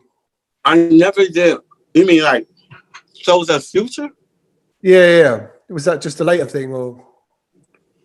We did one show in Chicago at the Bismarck. That's this big place. Yeah. It was a little Lewis party, but other than that, just recently. Okay, and were you DJing back then, or were you making a living just? I was DJing. Okay. I was DJing first. Right. Okay. Wow. Okay. Wow. So were you DJing in New York when you moved there? Okay. So New York, I played just when I was booked or something like that. Yeah. So I was doing A&R work there. Yeah. I mean, I was at Strictly Rhythm. Yeah. I mean, I guess you were busy making music, right? You could, as a producer. That was when you could make money making music. Yeah. Can you Nick Jones, others playing this new sound of yours, right? Mm-hmm. And the biggest connection, let me say the biggest connection with myself and Strictly Rhythm is, I was with Jive Records in Jive Record to, well, try to placate to maybe my ego by saying, we're going to make you the next Teddy Riley. You're going to be this, you're going to be that. Just do what we tell you to do. I was like, I can make my own stuff. And I was like, I don't want to do that. I don't want to start from that idea. I want to start from my own ideas. Like, it didn't sit right with me. So they got mad at me. And then they wanted to do something happened because of, what's that, the British girl that was on Jive Records back then? Artist? Liz Torres. Liz Torres? No, she was British from the UK. She used to be a stripper, and she was Samantha Fox. Okay. Oh, Samantha Fox, yeah. Oh, I love Samantha Fox. She's a page 3 girl. Page 6, Right, yeah, something like that. So she was like, they were like, oh, do this song and blah blah blah. I said, but I already recorded the song with this group, and it's scheduled to come out. But Samantha wants it. I said, yeah, but I already told them that they were having it. Yeah. So I didn't do it. And they were like, that's it. That's it for this guy. So they put me on the shelf. And so they had me signed as an artist, a producer, and they had my publishing. So I couldn't do anything. So what happened was I had met Mark, and then he wanted Generate Power so bad. So he got his attorney to help get me out of that contract. Yeah. And I remember that was in the music press. That was like, I remember it now. Yeah. And I got out of it. But the amazing thing I'm so thankful for Mark about is the fact that I didn't have no equipment. He used to every week he would order from Toy Specialist, this equipment rental agency, gear for me every week.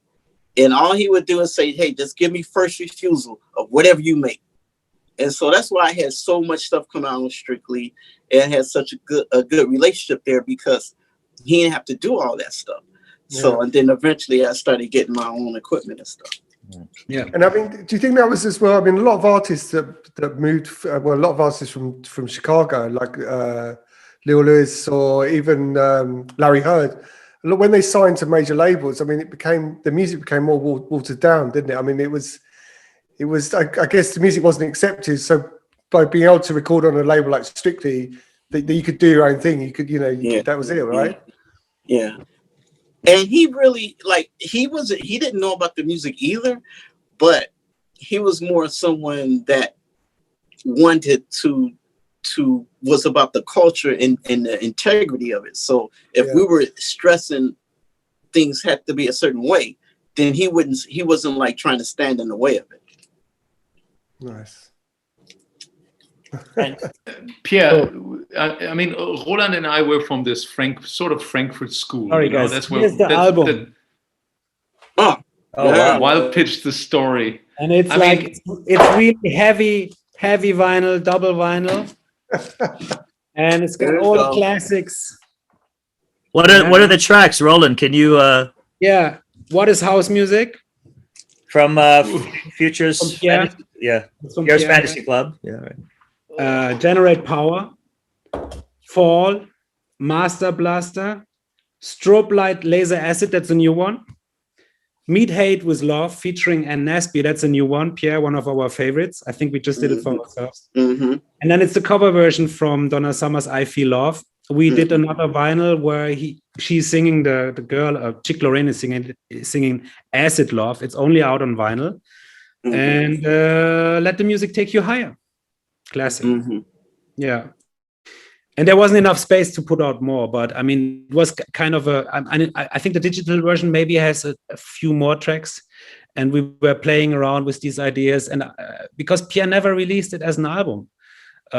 So we kind of covered all the old, versions he did on Strictly Rhythm, and he re-recorded them, and we mastered them, and then we just put them out. And it was, I think the album was a big success. And my partners at Get Physical back then, they were a little bit like, yeah, you and that house music thing. But, we got some really good response from it. Mm-hmm. And then we met, and since then we are friends. I even slept in his studio. I went to Atlanta, to get it finished because he never finished it. And I was like, man, where's my master? And I was like, okay, I have to take a plane. So I flew to Atlanta. I slept in his studio for a week and forced him to finish it. I think he had such a bad conscience. There's this white dude in my studio. It was super hot outside. And I mean, his place, there are no windows and nothing. So I was basically living in the darkness in his studio. The only thing I did in the morning was walking around the corner to get some, pancakes for breakfast. That was my, kind of food I ate there. And then after a week... It wasn't the worst experience, Roland. I do have a kitchen in here and a shower. Yeah, and your wife, she was so kind. She brought me some vegan food in the evening and stuff. So it wasn't that bad. I loved it, actually. I mean, for me, it was a dream coming true. But you know what? The problem with Roland is, see, I'm remaking old stuff. And I know, trust me, if you guys remake some old, you start fixing stuff. You start saying, wait a minute. It's like tinkering. It's like movie directors. It's like George Lucas putting new CGI or characters in Star Wars. Put this out again. Go back. Right. And I'm trying to fix stuff, and he wants it to be back the way it was. I'm like, well, how am I going to do that? I could do it better now. It's like, but he didn't want it better.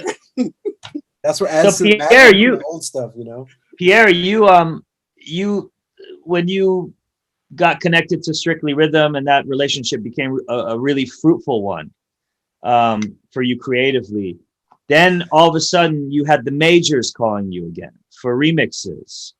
And did they give you full creative freedom, and did they let you do what you do, the wild pitch thing, without any interference? Did you have any issues dealing with the majors then, when you were on kind of a different playing field and you had more leverage as an artist? They did actually. They didn't. For the most part, they let me just do. For the most part, they did. For the most part, they kind of really let me do what I wanted to do, I think. But I think if they wanted it to go a different direction, they weren't really outspoken about it. And if they did, that was when they probably dropped the ball on the release. Like, okay, well, you know what? This mix just not gonna get pushed. But you know what? On all the remixes, my remix for the Pet Shop Boys is one that I really, really felt really good about. Which it was hard though, that I wouldn't normally do, because I didn't know what to do with that thing. I was like, why did they get me to do this mix? And it's like, it's not really a mix for me to do. And that's one of the most nervousness I ever felt in doing a remix. Yeah. But when it came out, people really liked it.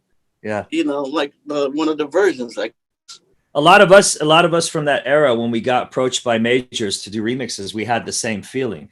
It was like, not always, maybe half the time it was an artist that we respected. And there was always this thing in the back of your mind, like maybe this remix is going to lead to meeting this artist. Maybe that was like a childhood dream to meet this artist. And you had these, fantasies like that would play out in your head of maybe they'll ask us to produce their next song or album or something like that. Maybe it's going to lead to all these other things.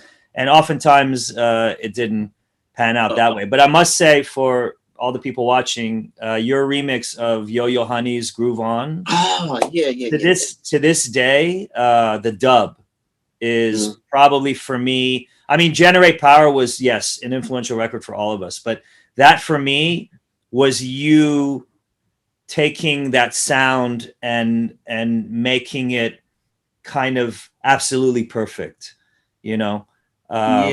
And for anyone watching, if you really want, in my opinion, something that really is your calling card to that wild pitch sound that we're talking about, that we've been talking about here for the last 45 minutes, check that remix out, that dub. It's incredible. The mix on that, the studio mixed the heck out of that record. I mean, like, it sounds great. It sounds amazing to this day. Exactly. I think that's a lot to do with it as well. I mean, that the room was amazing. The engineer, it was just, I was just blown away by just the sound quality of that. Where was this recorded, Pierre? Where did you do this remix? I think I did that in the UK. Wow, okay. I think I did it at Jive Studios in Battery in the UK or something. Yeah. And I mean, I have to be honest though, the engineers in the UK were always amazing. Yeah. Oh yeah. And in the middle of the 90s, were you aware of how influential you were? I mean, it's funny to know that basically you sampled Snap, which came out of Frankfurt, and then it goes back creating the wild pitch sound. And were you aware in the middle of the 90s how influential you were musically in Europe? I mean, especially for us guys in Frankfurt, it was just like, that was the sound. That was the sound to strive for. What did you think of Hard Floor then coming in? You know, doing like the double 303 thing and stuff like this. Man, well, there comes the German connection again with House in Frankfurt. Exactly. Well, two things. Number one, I'm not really like reality. I got to put this just right. I'm not reality driven, meaning that I'm almost never kind of in the moment. I'm always in my brain thinking of, oh, this would be great to do. Oh, I want to do this. Oh, he just said something that made me think of this. And all that's always rolling around. So I'm never really connected to stuff like that because I'm so self-aware of being me. Like, oh, this morning I tripped over something. Oh, I did this. Oh, I messed up on this thing. So I never see myself as the same person that's making this music, if that's easy to understand. But so I that's how I feel. But I'm aware of my name overall in the music, so to speak. And then now Germany, that's when I started just getting booked for all these tours and stuff. Like I forget the name of those tours I used to go on, but I went to like 14-city tour in Germany. Yeah, it was at the beginning. It was sponsored by Marlboro, the cigarette brand. Yeah, exactly. The guy behind this brand idea of bringing the cigarettes to the clubs and buying in big DJs from the States was Horst Maus, the guy who gave us the name for the club. So he was one of his fans, and he used the money from the big corporates to sponsor, to get the DJs he loved. To get Frankie Knuckles, he flew over to New York with $30,000 in cash and brought them to him personally to get him over to play in Germany. And that's Horst, and he's the guy who started it. So man, I wish I would have met him. Did I never remember him? See this today. I don't know where he is. I think he's in Hamburg at the moment. Yeah. And then I used to go to Heidelberg. Yeah. I mean, it was like, I remember. I was so disappointed when I used to go to Frankfurt all the time, and then Frankie was not doing jack no more. I'm like, what happened to that place? I DJ'd in the airport in Frankfurt before. They shut down the airport. I was like, wow, That was so for me, that was the shift in me DJing from like being a major place for me from the UK, because I used to go there for the most part. And then Speed Garage came in and they started flipping us American DJs the bird, like, we'll need y'all. So I was like, oh, okay. I said, well, you know what? I got Germany. I'm going over there. I'm gonna go to Germany. So we were doing that, Pierre, I'm curious about the dynamic of you, Mark Davenport, and Gladys Pizarro over at Strictly. How did that? I mean, you obviously mentioned that Mark would do these things where he would rent, new gear for you, to keep you actively like producing for the label. But like, what was your relationship like with Gladys, as far as the A&R end of the spectrum? Gladys hated my stuff. Gladys never liked my music. She never liked your music. She would tolerate it. So Mark told her, hey, just don't A&R his stuff. Okay. Just sign whatever he give you. So I was just like putting out stuff, but the funny thing is, do you remember the Horn song? Do you know this? I was going to bring that up because that was I think another big milestone in your career. That track. Does anyone not know this song? Yeah. That was like a UK top one, like it was number one, right? I think, or top 10. It was really big over there, the horn song. And what happened was this, Gladys was sitting on that track for like months. Like it was about 2 months, because I was already paid for it, so I just gave it to her, and I didn't really follow up on when it was going to be released. But what happened was this Strictly Real, they like to put out a track every week. So he was like, Mark was like, it's a week coming, and we don't have nothing for that week. What's going on? What's going on? And then Mark was like, hey, Pierre, you got something? I was like, well, Gladys, I gave her this track, and I don't know, I guess it's going to come out. And then so he said, hey, Gladys, what's up with this Pierre track? Well, Pierre got this track. I don't know, And so what happened was she played it to Louis Vega. And Louis was like, Gladys, you need to put this out. So that's when she called me up. Pierre, what's going on with this track? I said, what do you mean? What's going on with it? You tell me. I gave it to you. So Louis came. Louis was like, yo, you got to put this out. And so Louis had suggested, it was this one vocal that I had in there. He was just saying, I love everything about it except for this one vocal. And so I was like, all right, I'll just scratch that one vocal sample. And other than that, the track is the same.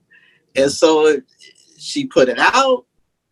Everybody got behind it. It was one of those tracks that can go, I guess, the New York DJs like it, the house vocal DJs like, so it was like that perfect spot that you can kind of hit like a lot of different areas. Yeah, for me it was Louis. I used to listen to Louis at Sound Factory Bar, the Underground Network parties, and I heard him break that record, and I was like, I couldn't believe what I was hearing when I first heard it. It was just the most euphoric sounding record. Just when you think, it can't get any better than how it was at that point. Like that comes along and just blows everyone away. So what did that do for you? Hold on. But don't forget, DJ John came behind that with the launch, and he sampled it. He took the horn sound. But there was a lot of knockoffs. There was a lot of people fighting that. And his thing was super big. And it came out on Strictly Real. I said, hey, how you gonna sign this track? Don't tell me about it until after it's out. And I'm complaining, hey, somebody stole my track. Oh yeah, Pierre, we meant to tell you. I'm like, you meant to tell me. I was like, why did you make that a remix to my track? I was like, Pierre, I'm going to turn this around. I'm curious about whether you, at that point in your career, whether you had like a team behind you that was like a management team or assistants, or who did you have in your corner that was like, helping you be you, protecting your brand? That's the thing. I never really had that throughout my career. Like I always had sortas. Like I was like, if I like somebody, I was like, oh, okay, he's cool. So I never really kind of like got real serious and made sure that I went after these certain type of companies, which I probably should have. But on the other hand, is a lot of people I knew at the time that did, they felt like they couldn't do what they wanted to do. So I was always stuck between that and feeling like I was going to be pigeonholed in terms of my creativeness and or what gigs I was going to have, because you want to have the big gigs, but you want to still be able to play what you want to play. Yeah. And so it was like most of the time, it was like you got to kind of like be willing to, I guess, switch up your style a little bit. So at the time, I was so old school in terms of, I can't make something unless I feel it in my soul. Someone can tell me, hey, just push those 4 notes on there and it's going to be a platinum hit. And if I play the 4 notes, I don't know if I like those 4 notes. Whereas other people are like, dude, just do it and get the money. And I'll be like, I can't do it. Would you say, like, in looking back at your career, your whole career, would you say that like you were faced with making these compromises when things started to blow up for you, when things you know, like records that you were doing or remixes started to become really successful? Was that when you were tested, where you had to make a compromise with your creative vision? Like you wanted to go in one direction and these people were like, well, no, that was a hit, that worked, that sold this much, you know, in this country. And if you do another one like that, they're going to book you at this, you know, like, was that what happened? That's really kind of what happened. And the other side of that is they also were like saying, and then, okay, we're going to have you do, are you ready to do, I don't know how many gigs, like 200 gigs or whatever, some kind of crazy number. And you're like, I don't know.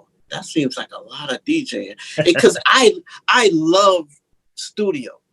For me, I that's why through the 90s, I didn't DJ a whole lot because I just love making music.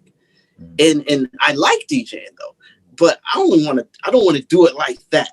I just want to do it like get more money, less gigs, put it like that. Like, you know, so I can still really work in the studio because I speak better through my music. I want to do my music and put stuff out there and just touch people that way. So I really wanted to do more than anything. So I guess I kind of didn't really get with a lot of certain situations at the time. Is there any, sorry, Chris, go ahead. No, go for it. You've been patient. No, go. No, I was going to say, is there anything creatively that you feel like you haven't explored that you want to? In terms of, the only thing, if it's making music. Yeah, like, you know, as far as the music making. Okay, so I can say I'm exploring, in terms of exploring it on a level of someone signing it and put it out. Yeah, that stuff. But in terms of exploring it just here in this bubble, no, I'm feel like stuff that I'm messing around with is just really crazy. Because what I like to do, I don't know if you guys realize, I like to infuse. I'd like to have no boundaries and infuse different sounds and just try to create something that is different, but yet it still flows within what's going on. And I would like to be able to do more of that, more creating and breaking boundaries through music versus DJing. But man, you know, I hate music now though, because it's all about touring. Well, it was until last year. Now it's all about the food line. But yeah, but you know what I'm saying? I remember when the money for a remix would cover like 10 gigs. You know, it's like, it's like, hey, I'm good. I'm just staying in the studio. Yeah. But were you going out in the 90s in New York? Were you actually going out and hearing all of your productions in the clubs? Or I mean, you don't party, right? You're not drinking.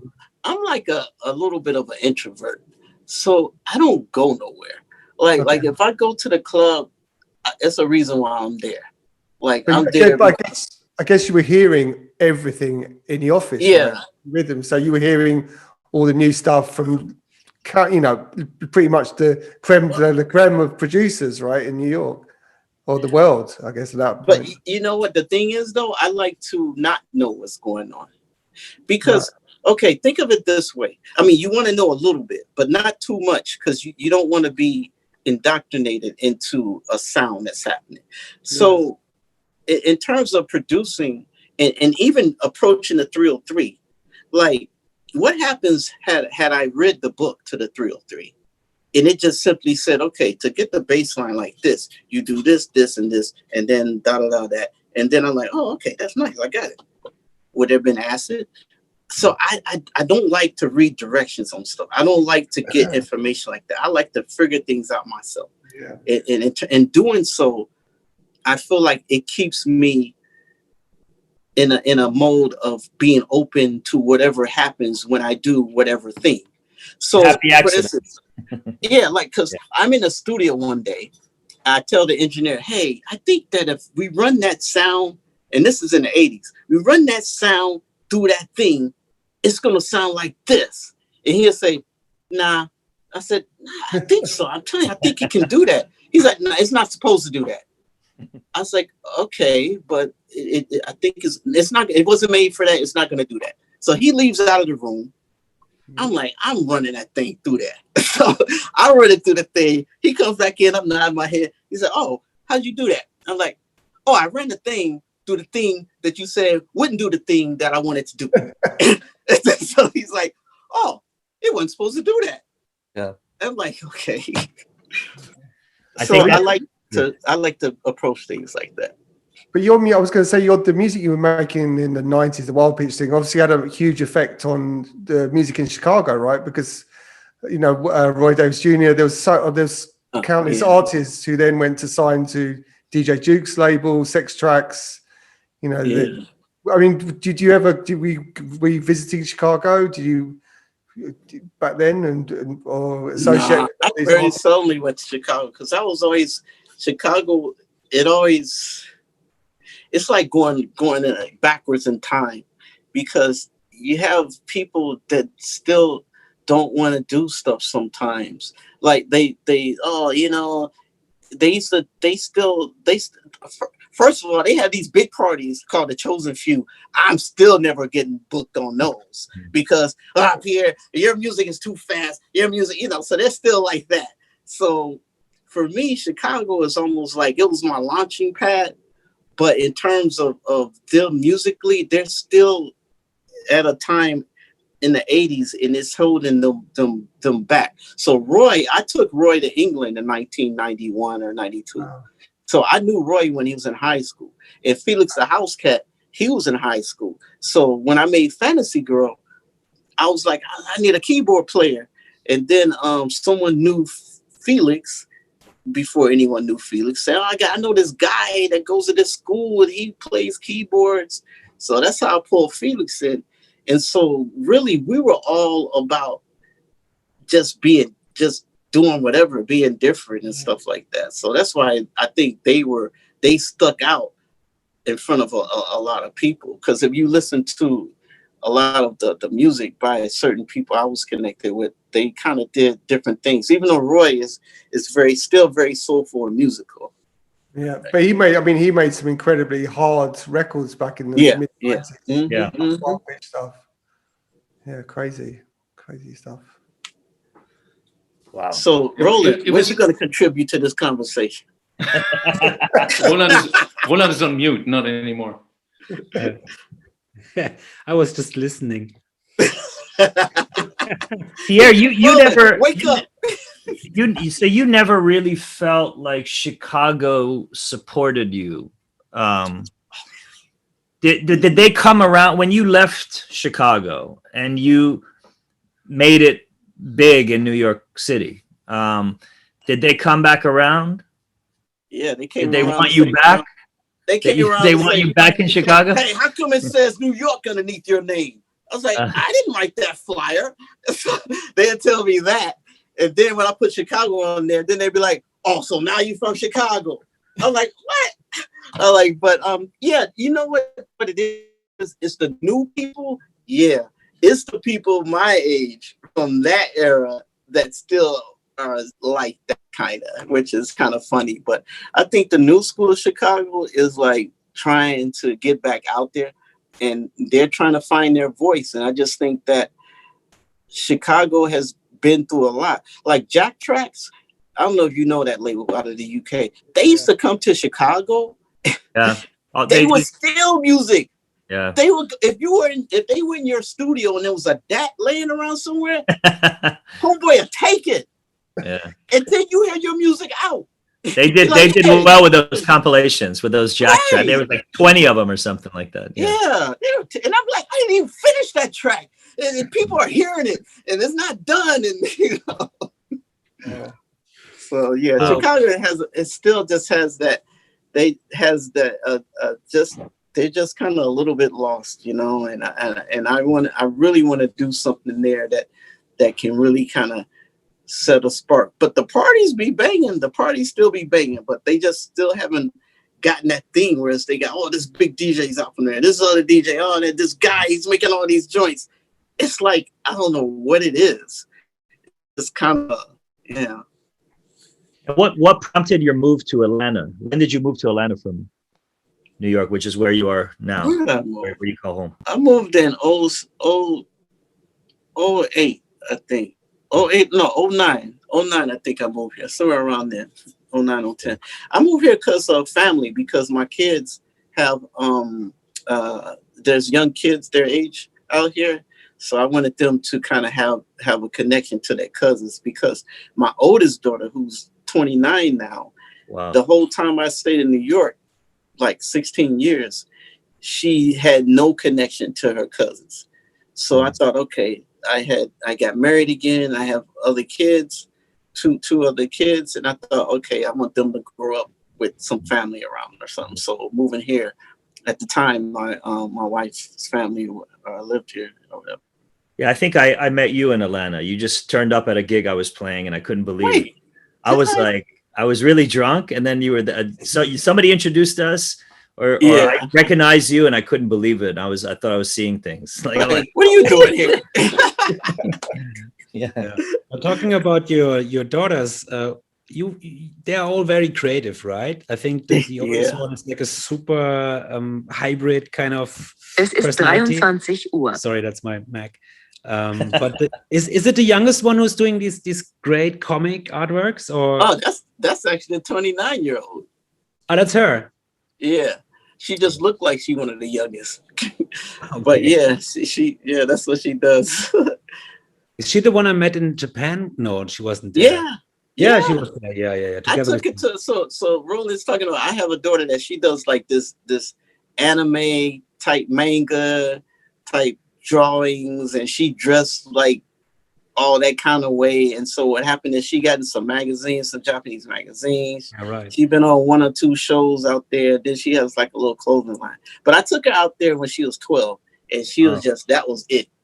She literally came back speaking Japanese. Amazing. Wow.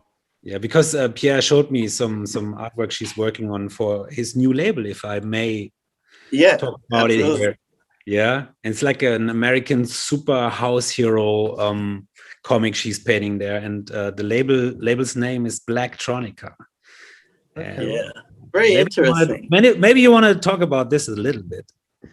Oh yeah, see, Roland. You know what's funny is I never talk about stuff until someone asks me, so it always feels weird. So I'm gonna go ahead. Roland said. So it really is we have a song that the first release is by a group name called Sync Machine, and the lead singer on it is Ann Saunderson, and it's another song that you're going to be familiar with where it came from. Kind of, it's got a sample in there, but so Sync Machine really is a story. So the Sync Machine is really just it came from a drawing that my daughter made, but I like the concept because she made a comic book, and the comic book was just how music makes electricity around the world. So you have to have music to have energy, and it makes things grow. It makes these things happen. So the story was that it was a transition from classical music into electronic music. And so it was a rough transition. People hate electronic music, and the classical people didn't want to go that way. And then the younger people hated the classic music, and it was like a fight. And so it started like a revolution when that Sync Machine came in with this electronic music. So it resonated with me because of Acid House. And I thought, wow, that's interesting. That makes me think of how when that sound came in, it created this movement that to this day, I think we don't really people ask, do I grasp it? I mean, do you guys grasp it? Because this is a part of you. This is like us being involved in something. And we look at the kids that are into it now, and they gotta be, it's like it wasn't for us, we did all this stuff, so it's interesting that I think about that in terms of the story, in terms of behind like Sync Machine, and then the characteristics of how music in the world, for the real world, it really makes the world go round. I mean, you think of you watch a movie without music, you don't even know how to feel. Like I've seen a bootleg movie with no music in it, and it takes me to half the way out of the movie, I realize something is wrong. I'm like, what is missing? Yeah. And then you realize the soundtrack was never put in. So you don't know to feel scared or to feel angry or to feel love. You don't know what to feel based on just by the scene by itself. It needs something that's connected to music. So music is very, very, very important to this world. And I started going that place because of the pandemic. And I felt like we've been forgotten. Like, I feel like everything is important but us. It's like, oh, you're important though if we need you to raise some money for somebody. So, okay, we need you guys to DJ here. We need you guys here, but it's for charity. It's for charity because we gotta help these people, you know. I'm like, okay, so we just good to do this music, but after that, go back home. We don't need you no more. But music is very, very important to this world. And I think the value of it has been greatly devalued because of Spotify and all these things that now $5 for and stream all you want. You know, and we trying to squeeze a penny out of this money. And really what they're doing is they're destroying the music culture to whereas people don't value it anymore. It's not a big thing. All you need is a computer, whatever. So it's not really that important anymore. Mm-hmm. That's a beautifully worded, beautiful message, Pierre. Yeah. I wanted to ask you, going back to you said you took your daughter to Japan. I mean, did you get much love from Roland from the company? Have you met? Yeah, that's what back in the day, back in the early 90s, or has it been more recently? I only started really connecting to any kind of companies like that made the equipment only after like the 2000s, I think. Right. Shouldn't they have given you a golden 303 by now? But you know what? They did give me something. I had to go to. I'm trying to get original 303. They have them, and they won't let go of them. They should build you one. Because when they made the new ones, they showed video of how they were taking apart all these. They had all these 303s laying around. I was like, yo, I need one of those. But every time I talk to them, they keep saying they don't have any. But anyway, so.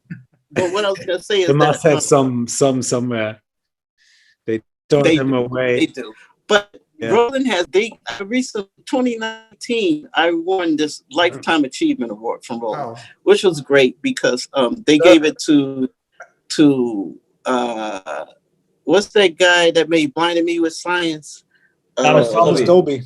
Yeah, exactly. They gave it to him first, and then they gave it to Jam and Lewis, and then I was the third person to get one. Wow. And I was like, wow. I thought about it because Thomas Dolby and Jam and Lewis are both like on the pop scene. Yeah. And I'm just a DJ and producer. So I thought that, hey, that's kind of like a little bit of a smash in the ceiling that they went outside of that. Because, you know, all these big music companies, they always look at that music as the main theme or rock and roll or whatever. But I mean, you got to think of around the world. I think electronic music is like, it has to be like the biggest music. Like if you were to add it all the way, my phone keep ringing every time you ring it. But I think like the music we do, isn't it like the biggest music from around the world? If you go to Africa, what music is like really with the youth? It's really pretty big.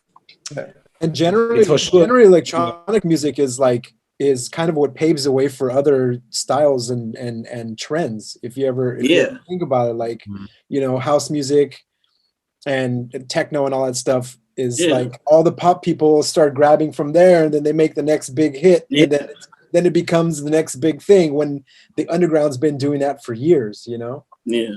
More now than ever. I hear the electronic elements in music now. Yeah. And it's always been the fastest traveling music, if you can say so. Even in the time back when we were still working with fax machines, you know, and when I had my store, you knew of a new record, although it was only on vinyl. But in Frankfurt, I knew there is this record out there, and I was, you know, looking for it very quickly. And I remember when I see Ali that I think we were talking on the phone when I had the store in New York, and you asked me if I can get all those basic channel records for you over to DC. You know, we were all connected in a way, although we didn't know each other and we didn't have the internet. And it was through the music. And I think that's one of the unique things of electronic music. Yeah. It really connects people all over the world. Well, this music, our music has to be honest, in a weird way, it kind of has a lot of love in it. Meaning that it brings a lot of people together in different cultures.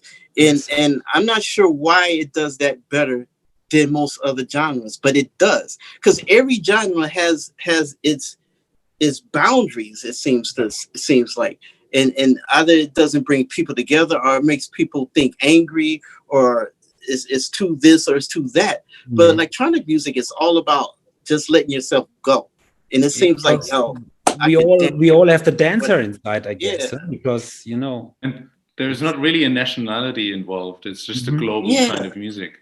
Yeah, there's no certain local culture that dominates that. It's global. And then the beat is closer to the rhythm, you know, the natural rhythms. Like when it was before it was music, when it was just drums and stuff. You know, it's just a thing that's more consistent and more patternistic to the natural beat of life, you know, natural rhythm of life, I think. Because all the other forms, it's hip hop, it has boo boo boo, it's got all those beats, it's slow, it's this, it's that. But it's kind of like pretty much, I think it's just a great music to just naturally link to. Totally. Before we come to an end, I was really curious to hear, especially considering that in '87 about you got told already that acid is dead. How do you feel about the revival of acid in the past years that has been happening? Have you been riding that wave a little bit? I've definitely been riding that wave, and it's thanks to all the people that kept it going, like the whole Acid Love crew out of the UK, and then Hard Floor. You know, I mean, those guys have been like soldiers. Oh, they have been soldiers, yeah. But I mean, especially in the last 5 years, I would say acid has been really coming back. Yeah, it has been. Like everybody's just popped on it, and next thing you know, it's like really a thing where it's just like, even the one worry I had is when what's his name did an acid track, and I was like, I gotta definitely hit it hard. What's that one guy named? Slow Acid. What's it? The pop guy. Some pop dude. A pop dude? Yeah. Well. David Guetta? Not David Guetta. What's that other guy that produces a lot of these pop hits? European guy. I forgot his name, but he's popular as heck. But anyway, he's worked with a lot of artists out in the US, you know, but I forgot his name. But he made some track called Slow Acid, and he was such a pop star, or is such a pop star. I was thinking like, wait a minute, these kids gonna hear that, and then they go like, oh, he created this thing. Calvin Harris. Because of him, huh? Calvin Harris. Yeah, him. Yeah. That's I didn't even know that was an acid song. I don't even know that. I had to Google it. I think he's the biggest earning pop star, isn't he? He's like always number one in the yearly charts. Like, I mean, there's also the fact. I mean, you've got Behringer have done a 303. There's so many remakes. There's so many which are easy to use, even like the boutique versions, the Roland ones, which are literally just USB. I mean, so for young producers, I think hearing this sound like you probably did when you were, you know, young, it's like, wow, you know. So, well, the great thing about it is they get these kids get out of the computer and into some real stuff, because that's two different places of producing from. Like when you're producing on a computer, it's too much X's and O's and stuff. It's all like, okay, I think over right there, I'm gonna put a break. You know, then I'm gonna do another one right there. You know, it's like, okay, it's all mapped out and bam, that's how it goes. I'm like thinking, well, you know, I remember when we would get ready. You know, I gotta stand up. I say, okay, You got those buttons. I got these ones over here. And remember, we're gonna do this over there. And then when it gets over there, we all gotta hit these buttons at the same time. You know? So we hit start, and then we just. But when you finish it, it feels like you captured a real thing that was done one time and will never be the same. It's like because you all just did. We just did it. You know, we hit play and it just went the way it went, and it was amazing. And how can you lock that in on music now? You can't lock it in. Yeah. It's impossible. And that's how music was recorded from the earliest days. You know, like they would just get the band in and they just play. However it was, that's how it was. And I think life is in music when it's done that way. If I'm on a computer like a whole 2 years making one song, that sounds so schizophrenic. It's like, oh, I was feeling this way that day. Now I'm feeling this way. I'm feeling this other way. And then you're like, it's all okay, there you go. It's like, how do people connect to that? Matt, is this why you chose to record, to do your arrangements in the way that you've been hosting? Yeah, I mean, I'm now doing everything live, and I mean, that was the thing. It's like I was just completely fed up with pushing boxes around a screen, you know. And of course, I mean, for editing, it's great, but like I think this is why I always loved your music, and especially the acid tracks and all these early they're just live jams. They are live pieces of music, and you can hear, you know, they have all this crazy shit going on.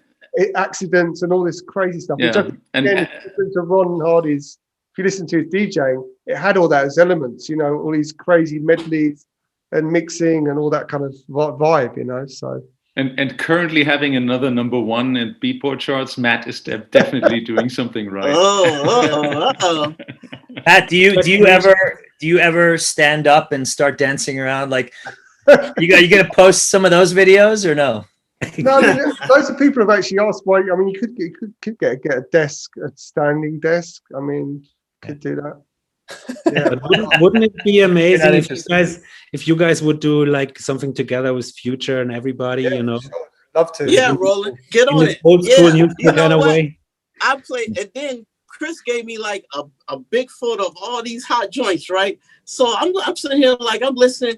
I literally got like 5 Radio Slave tracks like lined up in like one mix, and I'm thinking I'm gonna have to make this mix 2 hours to have 5 Radio Slaves up in there. So at least it's like it's a 2-hour mix. Yeah, I was always inspired by you, man. Spaced it out.